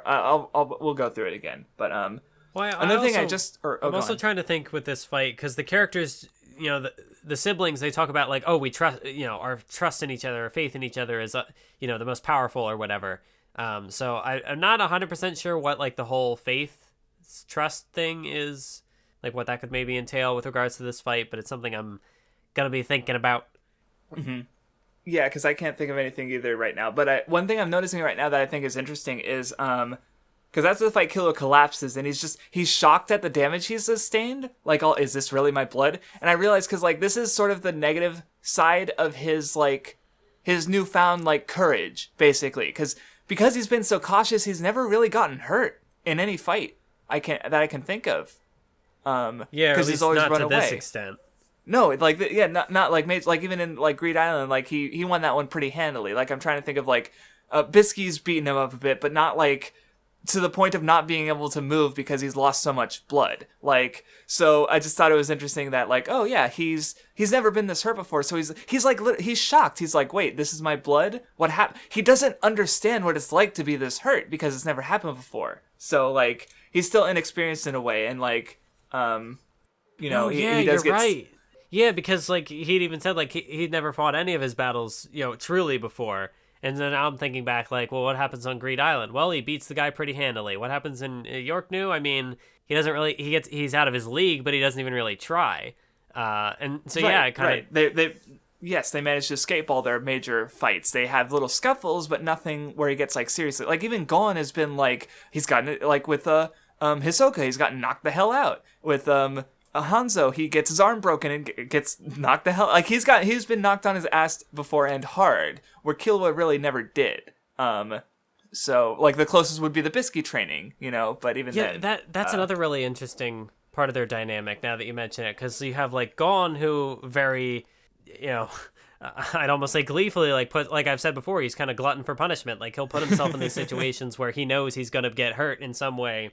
but he's just so stubborn that he'll go fight through is... with it. Yeah. Whereas like Killua before he would deliberately avoid that. I had never considered that with regards to this fight. That's really interesting. Yeah, and of course he gets saved by Ikalgo because he made friends with the ants because he's good. Ikalgo, the true MVP of the Chimera Ant arc. Yeah, no, especially we'll see more of him next time. But so anyway, yeah, Ikalgo saves Killua, and then we go back to Gon, and he's running into Meliorem, or Jail, as he introduces, or Melioron. I think I'm mixing up his name with Meruem for some reason, and I don't know why, because I'm stupid. But Melioron, it's why did I say? I've been saying Melioram the entire. I think you even said it correctly, but you just never corrected me. I thought maybe I was just mishearing you. You forgot that I am also stupid. I'm just really stupid. But yeah, we get their conversation is good. You have this scary ass Gon moment where he's like, I could kill you without reservations, as we mentioned a couple times before. And there's also a really good exchange, I think, where like Gon's like, oh, you seem more human than other ants, and oh, well, I approached you because I thought you were more of a monster. And then he's just like, we're this, because we haven't talked about it as much because it really comes into play with like Meruem later, but like, going by like Togashi's, like I mentioned how I think I predicted how the series might end, where because like with Yu Hakusho ends with the human and demon worlds together, level E ends with the human and alien worlds sorted together. So why not like the human and Nen user / Chimera worlds together, where it's just like it's sort of a a carnalization. It just levels the playing field. And here he's like, well, like I pointed out with the camp tigers, is that like these are animals that are kind of human-esque in a way, and so here's like there's no real difference between humans and Chimera ants. They're both volitional animals. They have different like body capabilities, but so do regular humans. So it's like just ants are more extreme. And it's really good because Gon is fucking scary, and Melioron's a good boy. He's just little sneaky and suspicious, but yeah, it's a good conversation. And it's funny how like Melioron's trying to like. He's trying to make Gon, like, be more, like, doubtful and suspicious. Like, he's like, I'll be your partner. And he's like, what? Think about it more. But I have a friend. And he's like, but I'm a he's like, there's, like, 4 panels of him just being confused and smoking. And he's funny. Yeah. And, of course, he talks about all of his powers and how the ants don't know about his real abilities. God's alibi and God's, or perfect plan. I forget. Yeah, but it's neat. But yeah, their plan is to sneak up on the king and kill him. Or hit him with an unprecedented attack. But, there's another good page when Gon gets in contact with Moral and Nov. And I guess I'm skipping ahead a bit if you had anything more to say on Melioron and Gon. No, not yet. Okay, yeah, but they talk about the chairman, how he's, like, getting ready for the final day. And there's, like, the big page of the eagle running away. And Netero's looking fucking intense, just meditating. Oh, that's right. There was also that part where when Killua was running in the forest and he feels like a bad vibe and he's like, nope, not going to go that way. I forget. I think they call attention to it later, but I think was that in reference to Netero's training? I don't remember what it was. You mean, was this way earlier? Yeah, way earlier, before Killua even like encounters Ikalgo and stuff. Okay, because was he with Gon? Is that no, he was by himself. That was okay. That was with Melioron because he like recognized Melioron's presence because he was following them. So this was maybe it was because I don't remember that scene specifically. Maybe it was Netero. Well, because I thought, unless like I said, maybe it comes up later. But I thought I remember in the anime there being like, well, Killua sends this thing way in the distance, and it was, but it might not have necessarily been. Maybe it wasn't in the manga. I don't remember it. So, okay. So yeah, the ultimate plan is that Netero is going to deal with the king, Meruem, and everyone else is going to distract the royal guard so that he can do it. And then we get back to Meruem, as he's playing shogi with the local master. And see, Meruem, one thing I thought was interesting about his thing is that like he like Shounen is all about not giving up, and like the shogi player like shogi, you play until your opponent makes a mistake and then you capitalize on that mistake. And Meruem's like, but I would never make a mistake. And like, why were you trying even though there was no chance of winning? Like, he's used to perfection. Like, he's not used to the human sort of failure, try again the shonen thing, basically, because he hasn't tasted failure yet. So he refuses to like respect the this failure in this way, and that terrifies the guy. Like, and he kills him. Like if he had just like maybe bowed his head and like I was a fool. Like just knew his place. He might have lived at least a little longer. He probably would have died. But Merrim's scary. Then he plays against the Go player, and who like he just I need rest so I can. And then he just hangs himself later. And then we get. Well, I was gonna say I liked Meruem's response here, because it just kind of shows that like. He's still pretty callous at this point, and like I don't know, unsympathetic, but he's still here also like, well, I'll give you 8 hours to sleep and get some medicine, and specifically he's like, rest as if your life depended on it. So it's like it's almost like he's being kind of generous because he's like, oh, okay, I want to beat you at your best, but it's also like from the perspective of he's like I don't know, this guy is just kind of like a tool to serve his ends. Right, he wants to beat him to say, I'm the best at this. Like, he's a tool to show that he's the king of kings. And then he goes against the queen, the best. Oh my god, I love Komugi. Like, well, we talked before on a Fairy Tale about how, like, he included Wendy, this Moa character, and then he didn't really handle her as well as he could have, because I reasoned, like, have her, like, grow with, like, use the Moe as, like, a growth thing. But he didn't really. And then Togashi introduces Komugi, and I'm like, oh my god, he gets it, because like she's gat moe, she's pure gat moe, because she's this useless idiot who's a god at this game, Gungi, and she's adorable. I love her. Like, shut up or I will kill you. And she's like you posted the one panel of her like with the finger to her mouth, and it's she's so cute. Yeah, and she passes out because like she closes her mouth to not talk, and her nose is stuffed so she can't breathe, and she just passes out. So instantly, so like, this is very clearly different from the other interactions, because like before it's all serious. He's like, oh, I'm gonna take your life if you lose. But immediately, like, the life or death stakes are almost thrown out the window because you have this character coming and being an absolute goofball. And yes, and as it turns out, that's like she's already betting her life on every match. Like, so it's really good. But you were saying, or well, yeah, it's also just kind of funny seeing Meruem just like not put up with it at all. He doesn't know how to react, so he's just like... I just realized that goes into what he was saying before, because it's like, oh, any pro player, you disrupt their rhythm, and then you defeat them. And here he is having his rhythm completely thrown off, because Komugi is so stupid that she throws everyone into her pace, because they have to, like, especially when they're trying to, like, play with her, like, they have to wait for her to catch up, so everything's at her pace, like, right from the beginning. No, yeah, you're right, because like she needs the moves announced and stuff. Huh? I hadn't tied that to it either. Ooh, yeah, no, she's.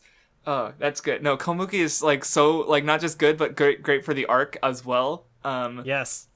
Well, because also at this point, like Meruem has just been like, oh, he's the king. He's the the evil bad guy. We got to take down. We got to stop the ants. But if there's going to be any sort of like look at like, oh, the humanity of the ants versus like, or like the humane words, that like that dynamic of like the inverse of like how Gon is descending while this other character ascends. You got to have the character, so you got to take Meruem, and he's the right. That's the whole thing. Is like Gon's becoming more more animal like, and Meruem's becoming more human. And well, going back to with Gyro and what I mentioned is how like being evil and shitty births more evil and shittiness, where like with Komugi is she's like the best of humanity. She's like, because like ultimately at the end of the day she's accomplishing something great by being the great Gungi player, and she's doing it by like offering her life for her family. She's doing something like a human would do. Like playing games is very much a human thing, like we create games and play them and be good at things for no other reason than for entertainment. And she's like mastered this to a point like that even Meruem, who's like this super genius who's mastered like Go is a game that like I don't even think computers have I don't remember, maybe not Go quite yet, but like chess has been mastered by computers. Tic-tac-toe can be mastered by a human. and this is a game that's even deeper than like Shogi and Go. And she's like really good at it, like as a human. And Meruem, like, and she's the one who gives Meruem the first, like, she doesn't really, like, he's lost these games before, but he has to like learn, and like, well, he like keeps learning and keeps trying and keeps getting better, and still like she's this insurmountable, like, there's a moment later where Poof talks about how like, oh, I thought that Meruem would have won by now, but she's improving at a rapid rate too. Like, she's basically got a Nen ability where she doesn't lose. And there's more to it too, but Komugi is very good. Well, you said that she shows the best of humanity, so does that make her best girl? Yes, she is best girl. Like, Bisky's really, really good. But Komugi... Look, I love Slice of Life. My favorite anime is Hidamari's Sketch, and it's moe as fuck. And then Togashi just like, here, let's have this moe character. I'm like, I would die for her. She's very good. So anyway, while that's going on, we get Moral and Chiru having their little fight, which we've already brought up a few times, but this one is still really neat and interesting because we get to see like Chiru's failure and not understanding just fighting, or even what his own ability like incentivizes, and like how the contradiction between what he wants and what his ability like rewards. Because it's not really a game about running or chasing, it's a game about patience, and Moral's way more patient than Chiru because he's the fastest, but so he's got to move fast, and he's like, shit. And I guess it also really struck me in the combat because like he comes up with an ability on the fly, like on his own, without like Poof's help. Like he just makes the crossbow, and it's also completely useless. Yeah, right, because he's so fast. He literally comes up with an ability in a moment, like, and it's like you said, it's just completely fucking useless. Yeah, and I really like Morel's response to that, where he's just like, why would you create a weapon that's slower than your legs? Like, what? And she just gives his face, and it's like, shit. Yeah, it's a really good encounter. And yeah, like, especially because Moral is like after Netero, he's like the most experienced and like level-headed, because Nav is experienced, but he falls apart like the moment he encounters anything big. So Moral's like, he's the cap of experience aside from Netero, going up against Chiru, who's like the fastest and most impatient. So it's really good contrast. Yes. Man, Morel is just he's a really cool character. I mean, like the way he's so nonchalant about things, and yeah, he's like the perfect contrast for Chitu, because like you see Chitu getting all hot-headed and he's like, and Morel's just like, I'm on the panel where like Morel's just chilling and Chitu's like bouncing around him like, touch me, goo, I dare you. I'm right here. Can't you get me? Like, and Morel doesn't budge. He doesn't care.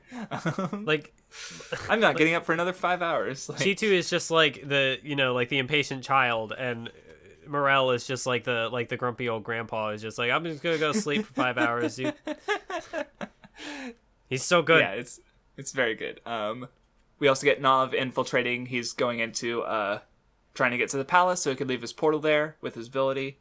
Then we get another Meruem Komugi moment where finally she has her rhythm broken for just a moment when he does the isolated king move, and she immediately she like pauses before trouncing it like immediately, and she talks about why, and she's like, oh, it was like killing my baby because I made that move and I made the counter move a year later, like, because she's the one, like, he's catching up to her, and she's this master Gungi player, and yeah. Yes.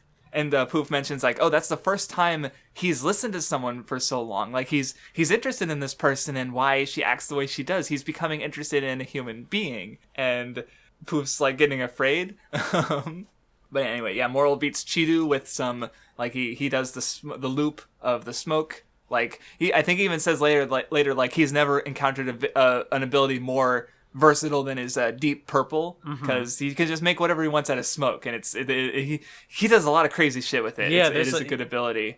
I mean, yeah.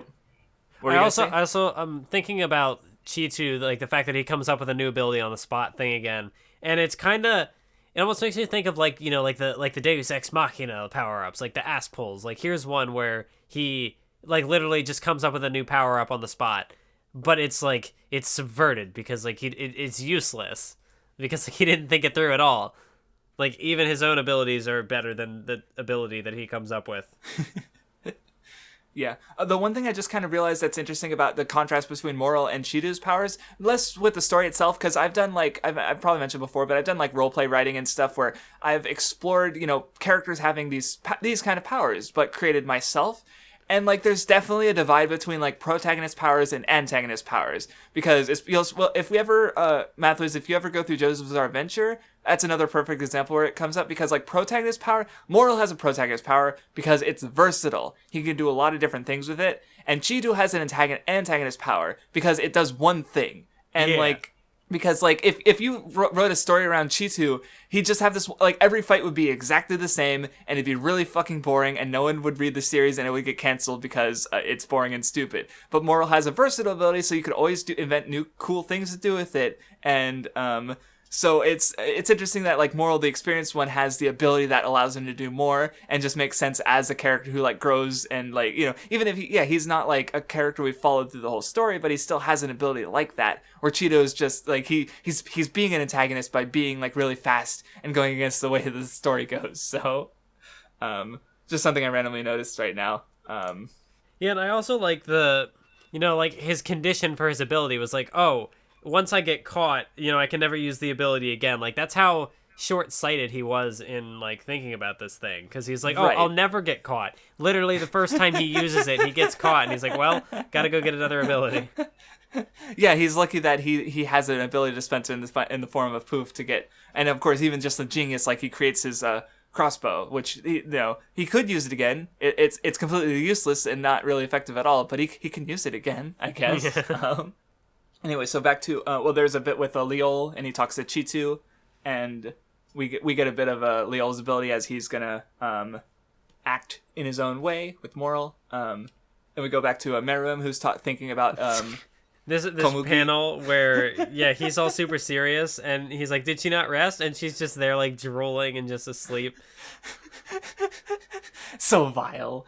No shred of class or intellect. It's, oh my god. And of course, his own talking is good because, like, yeah, he's encountering, like, games and, like, humanity for the first time, and he's like, my rhythm was the one disrupted. It should be an unbearable dignity, but I enjoyed it, like, because, you have, like, going to Gon for a bit, like, he's a masochist in a way. He has to, like getting hurt in a sense to be willing to do it. Like, not that he, like, enjoys it, but he's, like, willing to suffer in that way for the win, and that's kind of how, like, any professional has to do, because they have to be willing to, like, accept and move on from loss and to move on and become great. And Meruem is like, he doesn't get that, but he's also like, he is that. Like, he's like, why do I kind of enjoy losing? If I'm supposed to be this god king who stands above everyone, like, I should be perfect. But, he's recognizing that, like, not only is imperfection, like, normal, but he's also kind of liking it. In a sense, but he's like, that frustrates him because he's like, he doesn't get it, but he gets it. Meruem's interesting. Yeah, and there's even the part after that where he makes the bet, the wager, and of course Komugi is willing to give her life for anything, because, like, that's just, she's already been doing that. She's already been staking her life on her Gungi, and so then Meruem realizes, like, oh, it seems like I wasn't taking this seriously. I never considered that you might choose my own life. And so, like, he ends up, like, cutting off his own arm as, like, for, like, his personal code. An apology, yes. Yeah. It's such a good moment. Yeah, no, it's such a good, like, exchange. Like, and afterwards, she even, like, sort of, like, goes against the king, where before she's been, like, super apologetic and very loyal to the point of, like, passing out from being stupid. But now she's like, no, don't kill me in Gungi. And, because she doesn't want to play until the king's better and not, like, bleeding from, because she has her own pride as a Gungi player. And it's interesting about, like, the getting into someone else's rhythm, because, like, here you could almost say that, like, that could have disoriented her or whatever, but, like, but Meruem is like, okay, fine, call Pito and, like, heal this arm so we can keep playing. she keeps her rhythm. That's a good way of framing it. I hadn't thought about it like that, because he disrupts the whole thing, but she's like, no. And she, he's trying to disrupt the rhythm, not deliberately, but he's trying to disrupt the rhythm, and she holds on to it, and they're so good together. But it's also from a place of, like, compassion, because she's like, no, I don't. Why'd you break your own arm? I want you. She doesn't want. Yeah, And it kind of goes to it kind of becomes like something really similar between them because they want to and also going back to like it matters for Golem too, where it's like they want to beat their opponent like not out of like concessions or weakness, but at like and feel good about it. Like, I beat you while you were at their best, you know? Like, she doesn't want to beat, you know, like, yeah, she'll defeat you in Googie. Like, after 3 games, you've improved so much. I'll, you know, but she's still, like, gonna beat him. Like, she's not gonna handicap herself or go easy. Yeah. And, it's kind of the reverse, too. She wants him to come at her with all he has. And, like, even though, you know, losing an arm probably didn't affect him that much mentally, but, still. But yeah, Komugi doing this also happens to, like, in a very, like, Nov's able to, like, infiltrate the mansion and drop the portal because Pito's dropped their Nen. Yeah, because Pito has to focus on healing the king. Yeah. Right, and so just this little thing of Meruem, like, wanting to be the best at everything and encountering the one who he can't beat. Also, just, and, like, how he reacts to that also, like, ends up allowing the main characters to get in. It's really interesting because it's Komugi would seem like just like a little minor character, but she ends up having this, you know, like it ends up forcing the king to take this action that has like severe ramifications on the plot.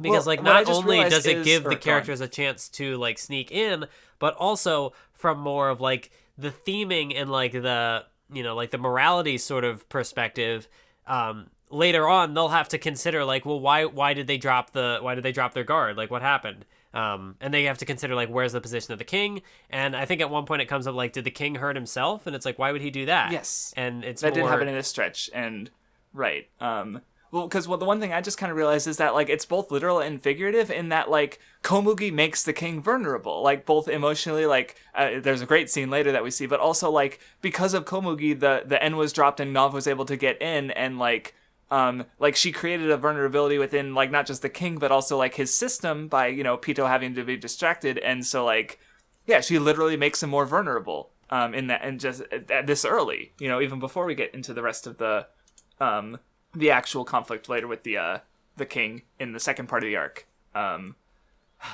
It's neat. So anyway, then we get so I already talked about Komugi as sort of the best of humanity, you know, as framed in the story.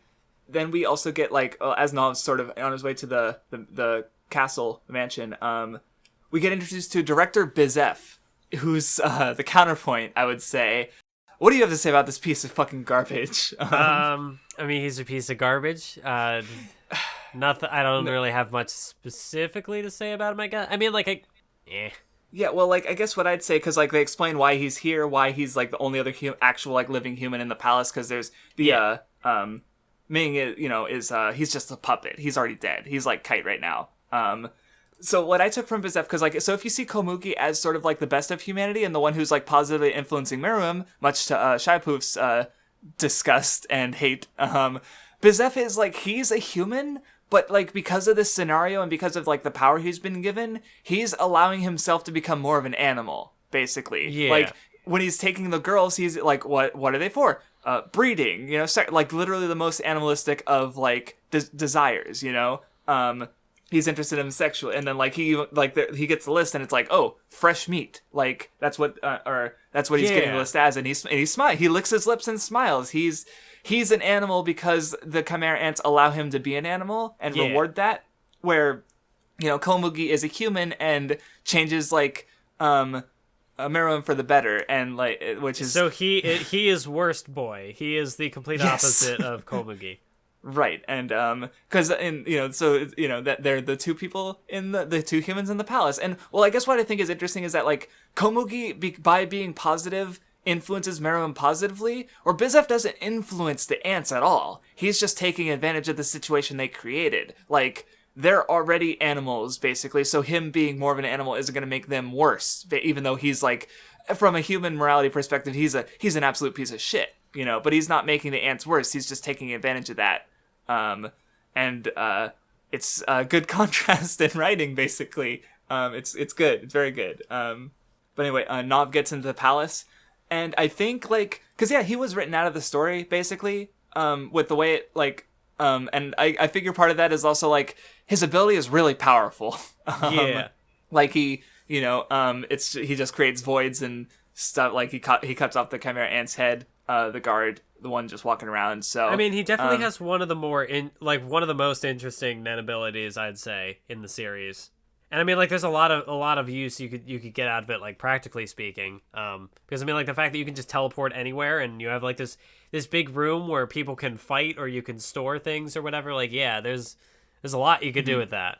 Right. So like, because it's already like a very complex, like the palace invasion is already like this. There's so many like character things going on and abilities and stuff, and so like Nav adds a whole, like, he adds way more to that, I guess. So it makes sense to have him written out, and also it like works with the story, like even just from his first appearance where he's like mocking, or he's like looking down on Kilo and going for being children, and then oh yeah, they just don't get what they're up against, and then he sees what they're up against and he can't take it. So yeah, it works on a character level, but it is also convenient for the story in a good way. Like it's good. Hunter x Hunter does things people bitch about, but they work because it's a good story. Like, anyway. But yeah, I do like this whole sequence of him seeing Pito's aura, because like you see like the visual of I won't just be killed, I'll be tortured and cruelly. And then he goes outside and he just like he breaks, like once he's safe, he just like he lets all he just becomes he just starts shaking, and his hair immediately starts going gray. Like it's kind of rough. Well, yeah, and he's also kind of put in this position where, I guess you could say kind of similar to Gon, at least. Oh, I'd say Kilo as well. Like they're, in a sense, like trying to do something for Kite. Like they're trying to rescue Kite. Here you have a scenario where all he can really do, because like he knows that Palm, his disciple, is in the palace, but he can't even bring himself to do it for her sake, to like try and go help her out, because like he's just completely, I don't know, he's just broken. He doesn't have the resolve.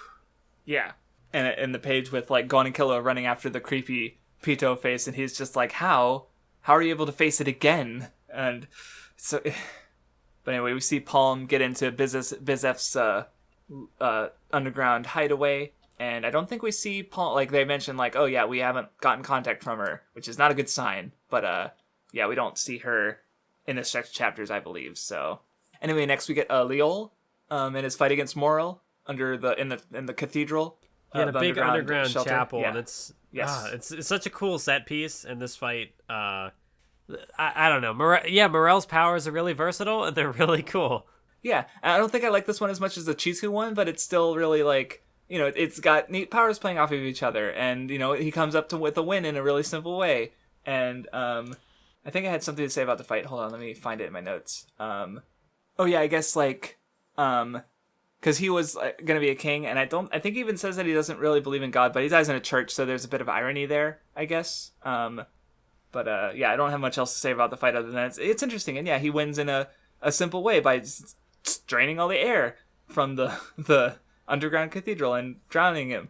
I think it's also kind of interesting, although maybe from like I don't know, but I always found it kind of interesting that like Morel's ability involves like smoke, and he's got like this big pipe, but yet he's got like these massive lungs, whereas maybe it's not like cigarette smoke, but I think like, oh, how does that make his lungs stronger? But I don't know. It was always kind of an amusing Doesn't have little... to make sense. Yeah, no, I agree. Because he's a smoker, but he has the best lung capacity in the world by his own admission, or by his own, self-admitted, or yeah. Yeah, there's even the little there's the thing where Leo is like, could he stay underwater as long as a whale? And I mean, it's just, I don't know. Morel's good. Mm-hmm. Yeah, but yeah, I don't find this fight to be as interesting as the Chitu fight. But it's still a fun fight, and like the way the powers play off each other is cool. Although I guess it's a pretty short one, because the guy's just like, oh, I'm gonna drown you, I'm gonna stab you, and Morel's just like, nah, I'm just gonna breathe. Yep. More inexperienced guys, like because he's stealing an ability, it's not his own. Yeah. And then he gets wrecked. Anyway, then we go back to Killua. He wakes up. He gets in contact with he's in a really shady underground like medical facility, but he just takes it at face value. And he's already pretty healed anyway. And And Ikalgo's being a sad octopus boy who doesn't like being called an octopus, and Killua's just like, yeah, come on, we're friends, and he's good. Yeah, like the part where Ikalgo's like, are you sure I can come along? And Killua's like, he just kind of gets like that, like, almost like pouty, like sad face. He's like, fine, you don't have to come. But it's obviously like Ikalgo wants to come. Like he wants friends. He wants to be around friends. And Ikalgo's good. They're good boys, yes. But it's also really interesting because Ikalgo is like the first friend that Killua has made by himself that like wasn't like that he wasn't also like around Gon and like kind of being influenced like by Gon. Like this is the first time that Killua goes out on his own and like befriends somebody and is able to Ikalgo is a good reflection on Killua's development because Ikalgo is himself somebody who gets, like his he's a killer and he has trust issues, are you saying? Or that kind of thing? I guess something to that effect, because like where Killua was kind of like softened by Gon and able to open up and go out and like, not be a killer and, like make friends and whatever. Like Killua is the light for Ikalgo in the same way that Gon is Killua's light. That's what I meant. And because it does happen faster, because like I guess Ikalgo was naturally like softer than Killua was, where like with Killua it was a longer process. With Ikalgo even more, he gave him an opportunity to bring it out by being good, basically. I mean, I guess you're right. Ikalgo's not a very edgy boy. He's a pretty round boy. He's a pretty soft boy. He's very soft, and octopus like. They're very squishy and chewy, apparently. But anyway, yeah. They talk about how Nav is out of it. I already mentioned the phone call where he's like, yeah, Melioron really hit it off with Knuckle, which is funny. Then we go back to the ants, and I think we're getting to... No, almost. Not quite. But Poof recognizes that, Meruem's making concessions for Komugi, so he's like, oh, he's going to beat her soon, but then he's like, no, let's take a break. Half a day break, and he's like, shit, she's going to cause problems. And he's right. He's 100% right. But, yeah. Like he's like he realizes if he killed her now, then he would never surpass her. So it's like he'd compromise him being the king of kings, because like I do remember I think the last Hunter x Hunter Alexander video I saw was his Shiapoof one, and it was good because it brought up like the conversation we're about to get to, and Shiapoof in general a lot, where he's like he sees like he wants Meruem to be his ideal perfect king. And as Meruem's becoming more human, he's not being that. So, there's a cutaway as the characters talk about, like, Palm and the stuff, but it's, I didn't have anything to say about. I just want to go back to the ants, because the ants are, have interesting stuff. Oh, yeah, I also forgot that, like, the last 30 or 40 or so chapters, whatever, that were, like, in this stretch, it's all just, like, part number. So there's, like, 6 part 5, 5 part... Yeah, 2 part 2, 1 part 3. Because I think it's like it's kind of like Yorknu, but I think it's like days to the palace assault. Well, it's definitely like a countdown. Like we're getting to. So I mean, like it is pretty cool. But it's also it's easy to meme on because like, oh, did you like 10 part 6? I thought 6 part 10 was pretty cool. And Togashi, of course, like. When he chapter like he's had fun with chapter titles before, so they're definitely like kind of I think in general they're kind of an afterthought, like though there are authors who do cool stuff with them, and yeah, the freaking the joke in the Greed Island one where what was the city name, like we're going to the city, and then are they really going to the city, like that was funny. So yeah, Komugi starts to awaken her Nen, not even like she's very much like the kind of genius master like Bill's or the knife maker or something like that, where she just like awakens it naturally and it's a very like specialist ability, like, and she's like, oh, I want to record all these moves by playing them. She wants to take a break. And there's a Meruem asks what Komugi's name is, and because he's never cared about another person before, and then she flips the question on him and he's like, shit, I don't have a name. And then, he's finally, like, wanting to be an individual beyond just the purpose he was born for, which was, to become King of Kings. He's just been following his nature, but now he's, like, he's had things outside of that nature that are, changing him. And, he asks the royal guards what they think. Poof's like, you're the king. You're just the king. You're the perfect ideal. So, yeah. Yopi. Oh, I don't remember exactly what Alexander mentioned in the video, and I'm just repeating things I know he did say in that video anyway. So I'll bring up because Yopi. Yopi. He's like, yeah, Yopi. What? How do you pronounce it? I'm pretty sure it's Yopi. Yopi. I don't know. Normally your mispronunciations don't bother, but that one I just thought was kind of funny. Yuppie. Anyway, he's like, because if I remember correctly, he's the only of the royal guards who isn't born from a human. He's born from like a magical beast. So he's just like, yeah, I'm below you. Like, even though he does have like the volitional animal capabilities of like, you know, choices and stuff, he's still like seeing himself as like just you know, a beast in service of something greater, basically. And of course, Pito's just like, yeah, do whatever you want. You're the king. You know, seeing him for him. Yeah, that's right. I remember that little that piece of Alexander's video about like the specifically like the individual dialogue interactions here. It was, well, yeah, which to be clear, he did quote the comment that pointed that out to him. So you know, he expanded on it and touched on it in the video, but like he did quote the comment that and showed it on screen that he, you know, pointed that out to him. So it's like, yeah. He gave credit where it was due. So I just don't remember I only partly remember the video, let alone the name of the commenters. Yeah. So. But yeah, and this leads.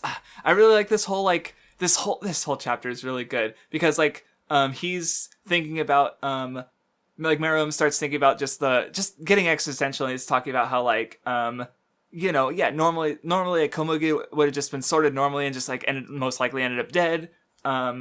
Like it's all like the system that they're putting in place only rewards combat, and he's recognizing the strength outside of combat where like, yeah, and he even says like, oh yeah, I killed a child on the way here, maybe that child would have grown up to be better than me at something. And Poof like is freaking out like, oh shit, and then he's like, man, having a lot of power feels good. And and Poof's like, whew, okay, yeah. And it's like, and then it gets better, yes, because I love to see where he goes in to see Komugi and she's being attacked by just a bird. Like, an animal. Like, a relatively small animal is, like, able to, like, scratch her and harm her, and she can't do anything. And she's not even crying out for help because, oh, it's night. I don't want to bother people. Komugi! Ah! But, like... And it's so, because, like, it's interesting, because he's sort of, like, recognizing, like, yeah, there's different powers, but, like, what really matters is strength, you know, power, like, you know, he's like, if so, I'm the strongest, therefore, like, you know, like, it feels good, like, because there's a bit earlier where he likes being surprised, like, oh, the point of, you know, eating isn't, like, only to eat the rares, it's, like, not knowing whether it's going to be rare or not, like, he likes the unexpectedness of it, but here it's, like, he's just enjoying his strength, and like, yeah, there are other powers, but his power is the strongest, except not really, because he loves Komugi, or he cares about, like, emotions are the strongest power, because like, yeah, as much as you know, he's way stronger than her, but he can't kill her because he cares about her. And so like all that power doesn't mean anything in regards to like under his emotions, and Cause she's too moe, and you have to love her. Even this edgelord, like, King of Kings, can't help but love a moe girl. And look at her cry. Oh my god, she's so good. Like, no, sorry, did you have things to say about the moment? Because it's such a good moment. I mean, no, I think you pretty much covered it. Like, it's good. It's good writing. Yeah, he doesn't understand, like, what is this creature? Why can't I kill her? He doesn't understand what it's like to love someone. There's another bit after that where going back to Gon and them is, like, Killua talks about how, like, yeah, you can investigate the guy that you're gonna kill no matter what, but, like, you know, something that unexpected is gonna happen on the day you kill him. It happens all the time. So he's, like, basically admitting, like, yeah, some weird coincidence is gonna happen, because that's what's going on. Like, just the fact that Nav was able to get in was a big coincidence. But it's interesting. You know, I guess it's kind of like the whole thing where, you know, characters will set up a plan, and it's like, okay, how is this plan going to go wrong? Exactly. That's just the trope. If they talk about the plan's going to go wrong. If they don't talk about the plan, it'll go off without a hitch. And they've talked about this plan, so... It's more about managing chaos than anything. Well, I mean, yeah, like, I think, like, chaos theory is a big factor in yes. the palace invasion. That'll be a fun discussion. But yeah, they conclude that the king hurt himself, and they don't understand why. The ants expect that the humans are gonna infiltrate through the crowd, that's being herded like cattle into the capital. They sort of ruminate over their thoughts before the because obviously they're just going to come in straight to the palace. There's a moment where like Kilo is being observed, and once in a while he seems so sad. Like everyone's getting tense and getting ready, and then there's like one last right before they move. There's a big 2-page spread with Meruem wondering why was he born. And just getting really existential, and that's about where the reading ends off. I probably went through that a bit faster. There's a lot of dialogue. I just don't remember if I have anything to say about it. I really do like that 2-page spread with Meruem. Like, I know it's very similar to like the heart in Bleach, where it's just kind of very minimal, or like space. A man's dream never ends from One Piece, where it's lots of negative space, and but it definitely does feed into like the existential sort of feelings, because like it's just him standing in a void, and he's like, why am I here? Like, for what reason was I born? It's it's really effective, and that was just the first half of the arc. I expect the second half's probably going to be quicker to go through, but we'll see. And then we have one more after that with the where we're also going to be reading the Karapika special, I think, and also doing our character rankings and fights and arc rankings. So look forward to that and look forward to next time where we find out what series we're reading next. So yeah, final thoughts on the first half of the Chimera Ant arc. Like, how do you feel about, like, because you said like, York New is your favorite so far. Is that still hold true? Especially because like you seem to like the anime of Chimera Ant better, but it You can't do this to me. You can't. You're asking me which of my children is the better. You can't do this to me. Okay, I'll wait 2 episodes. Then you have to. Mathwiz. Yeah, it's gonna have to happen. I mean, like it's a good fucking arc. I don't know what to say. It's a good series, yeah. So yeah, thank you for listening, and so this is our longest episode, I think, that isn't the finale, I think, because I'm looking at my recording and it's 3 hours and 45 minutes, where like I'm pretty sure, like, we've had long episodes, like at Fishman Island was like 3.5 hours, so maybe with the cuts this one will be about 3.5 hours too, but like I know the longest were the end of Naruto and the end of One Piece, the last episode of One Piece, where it's, those were like 4 hours long. So, damn. Anyway, thank you for listening, and we will see you next time.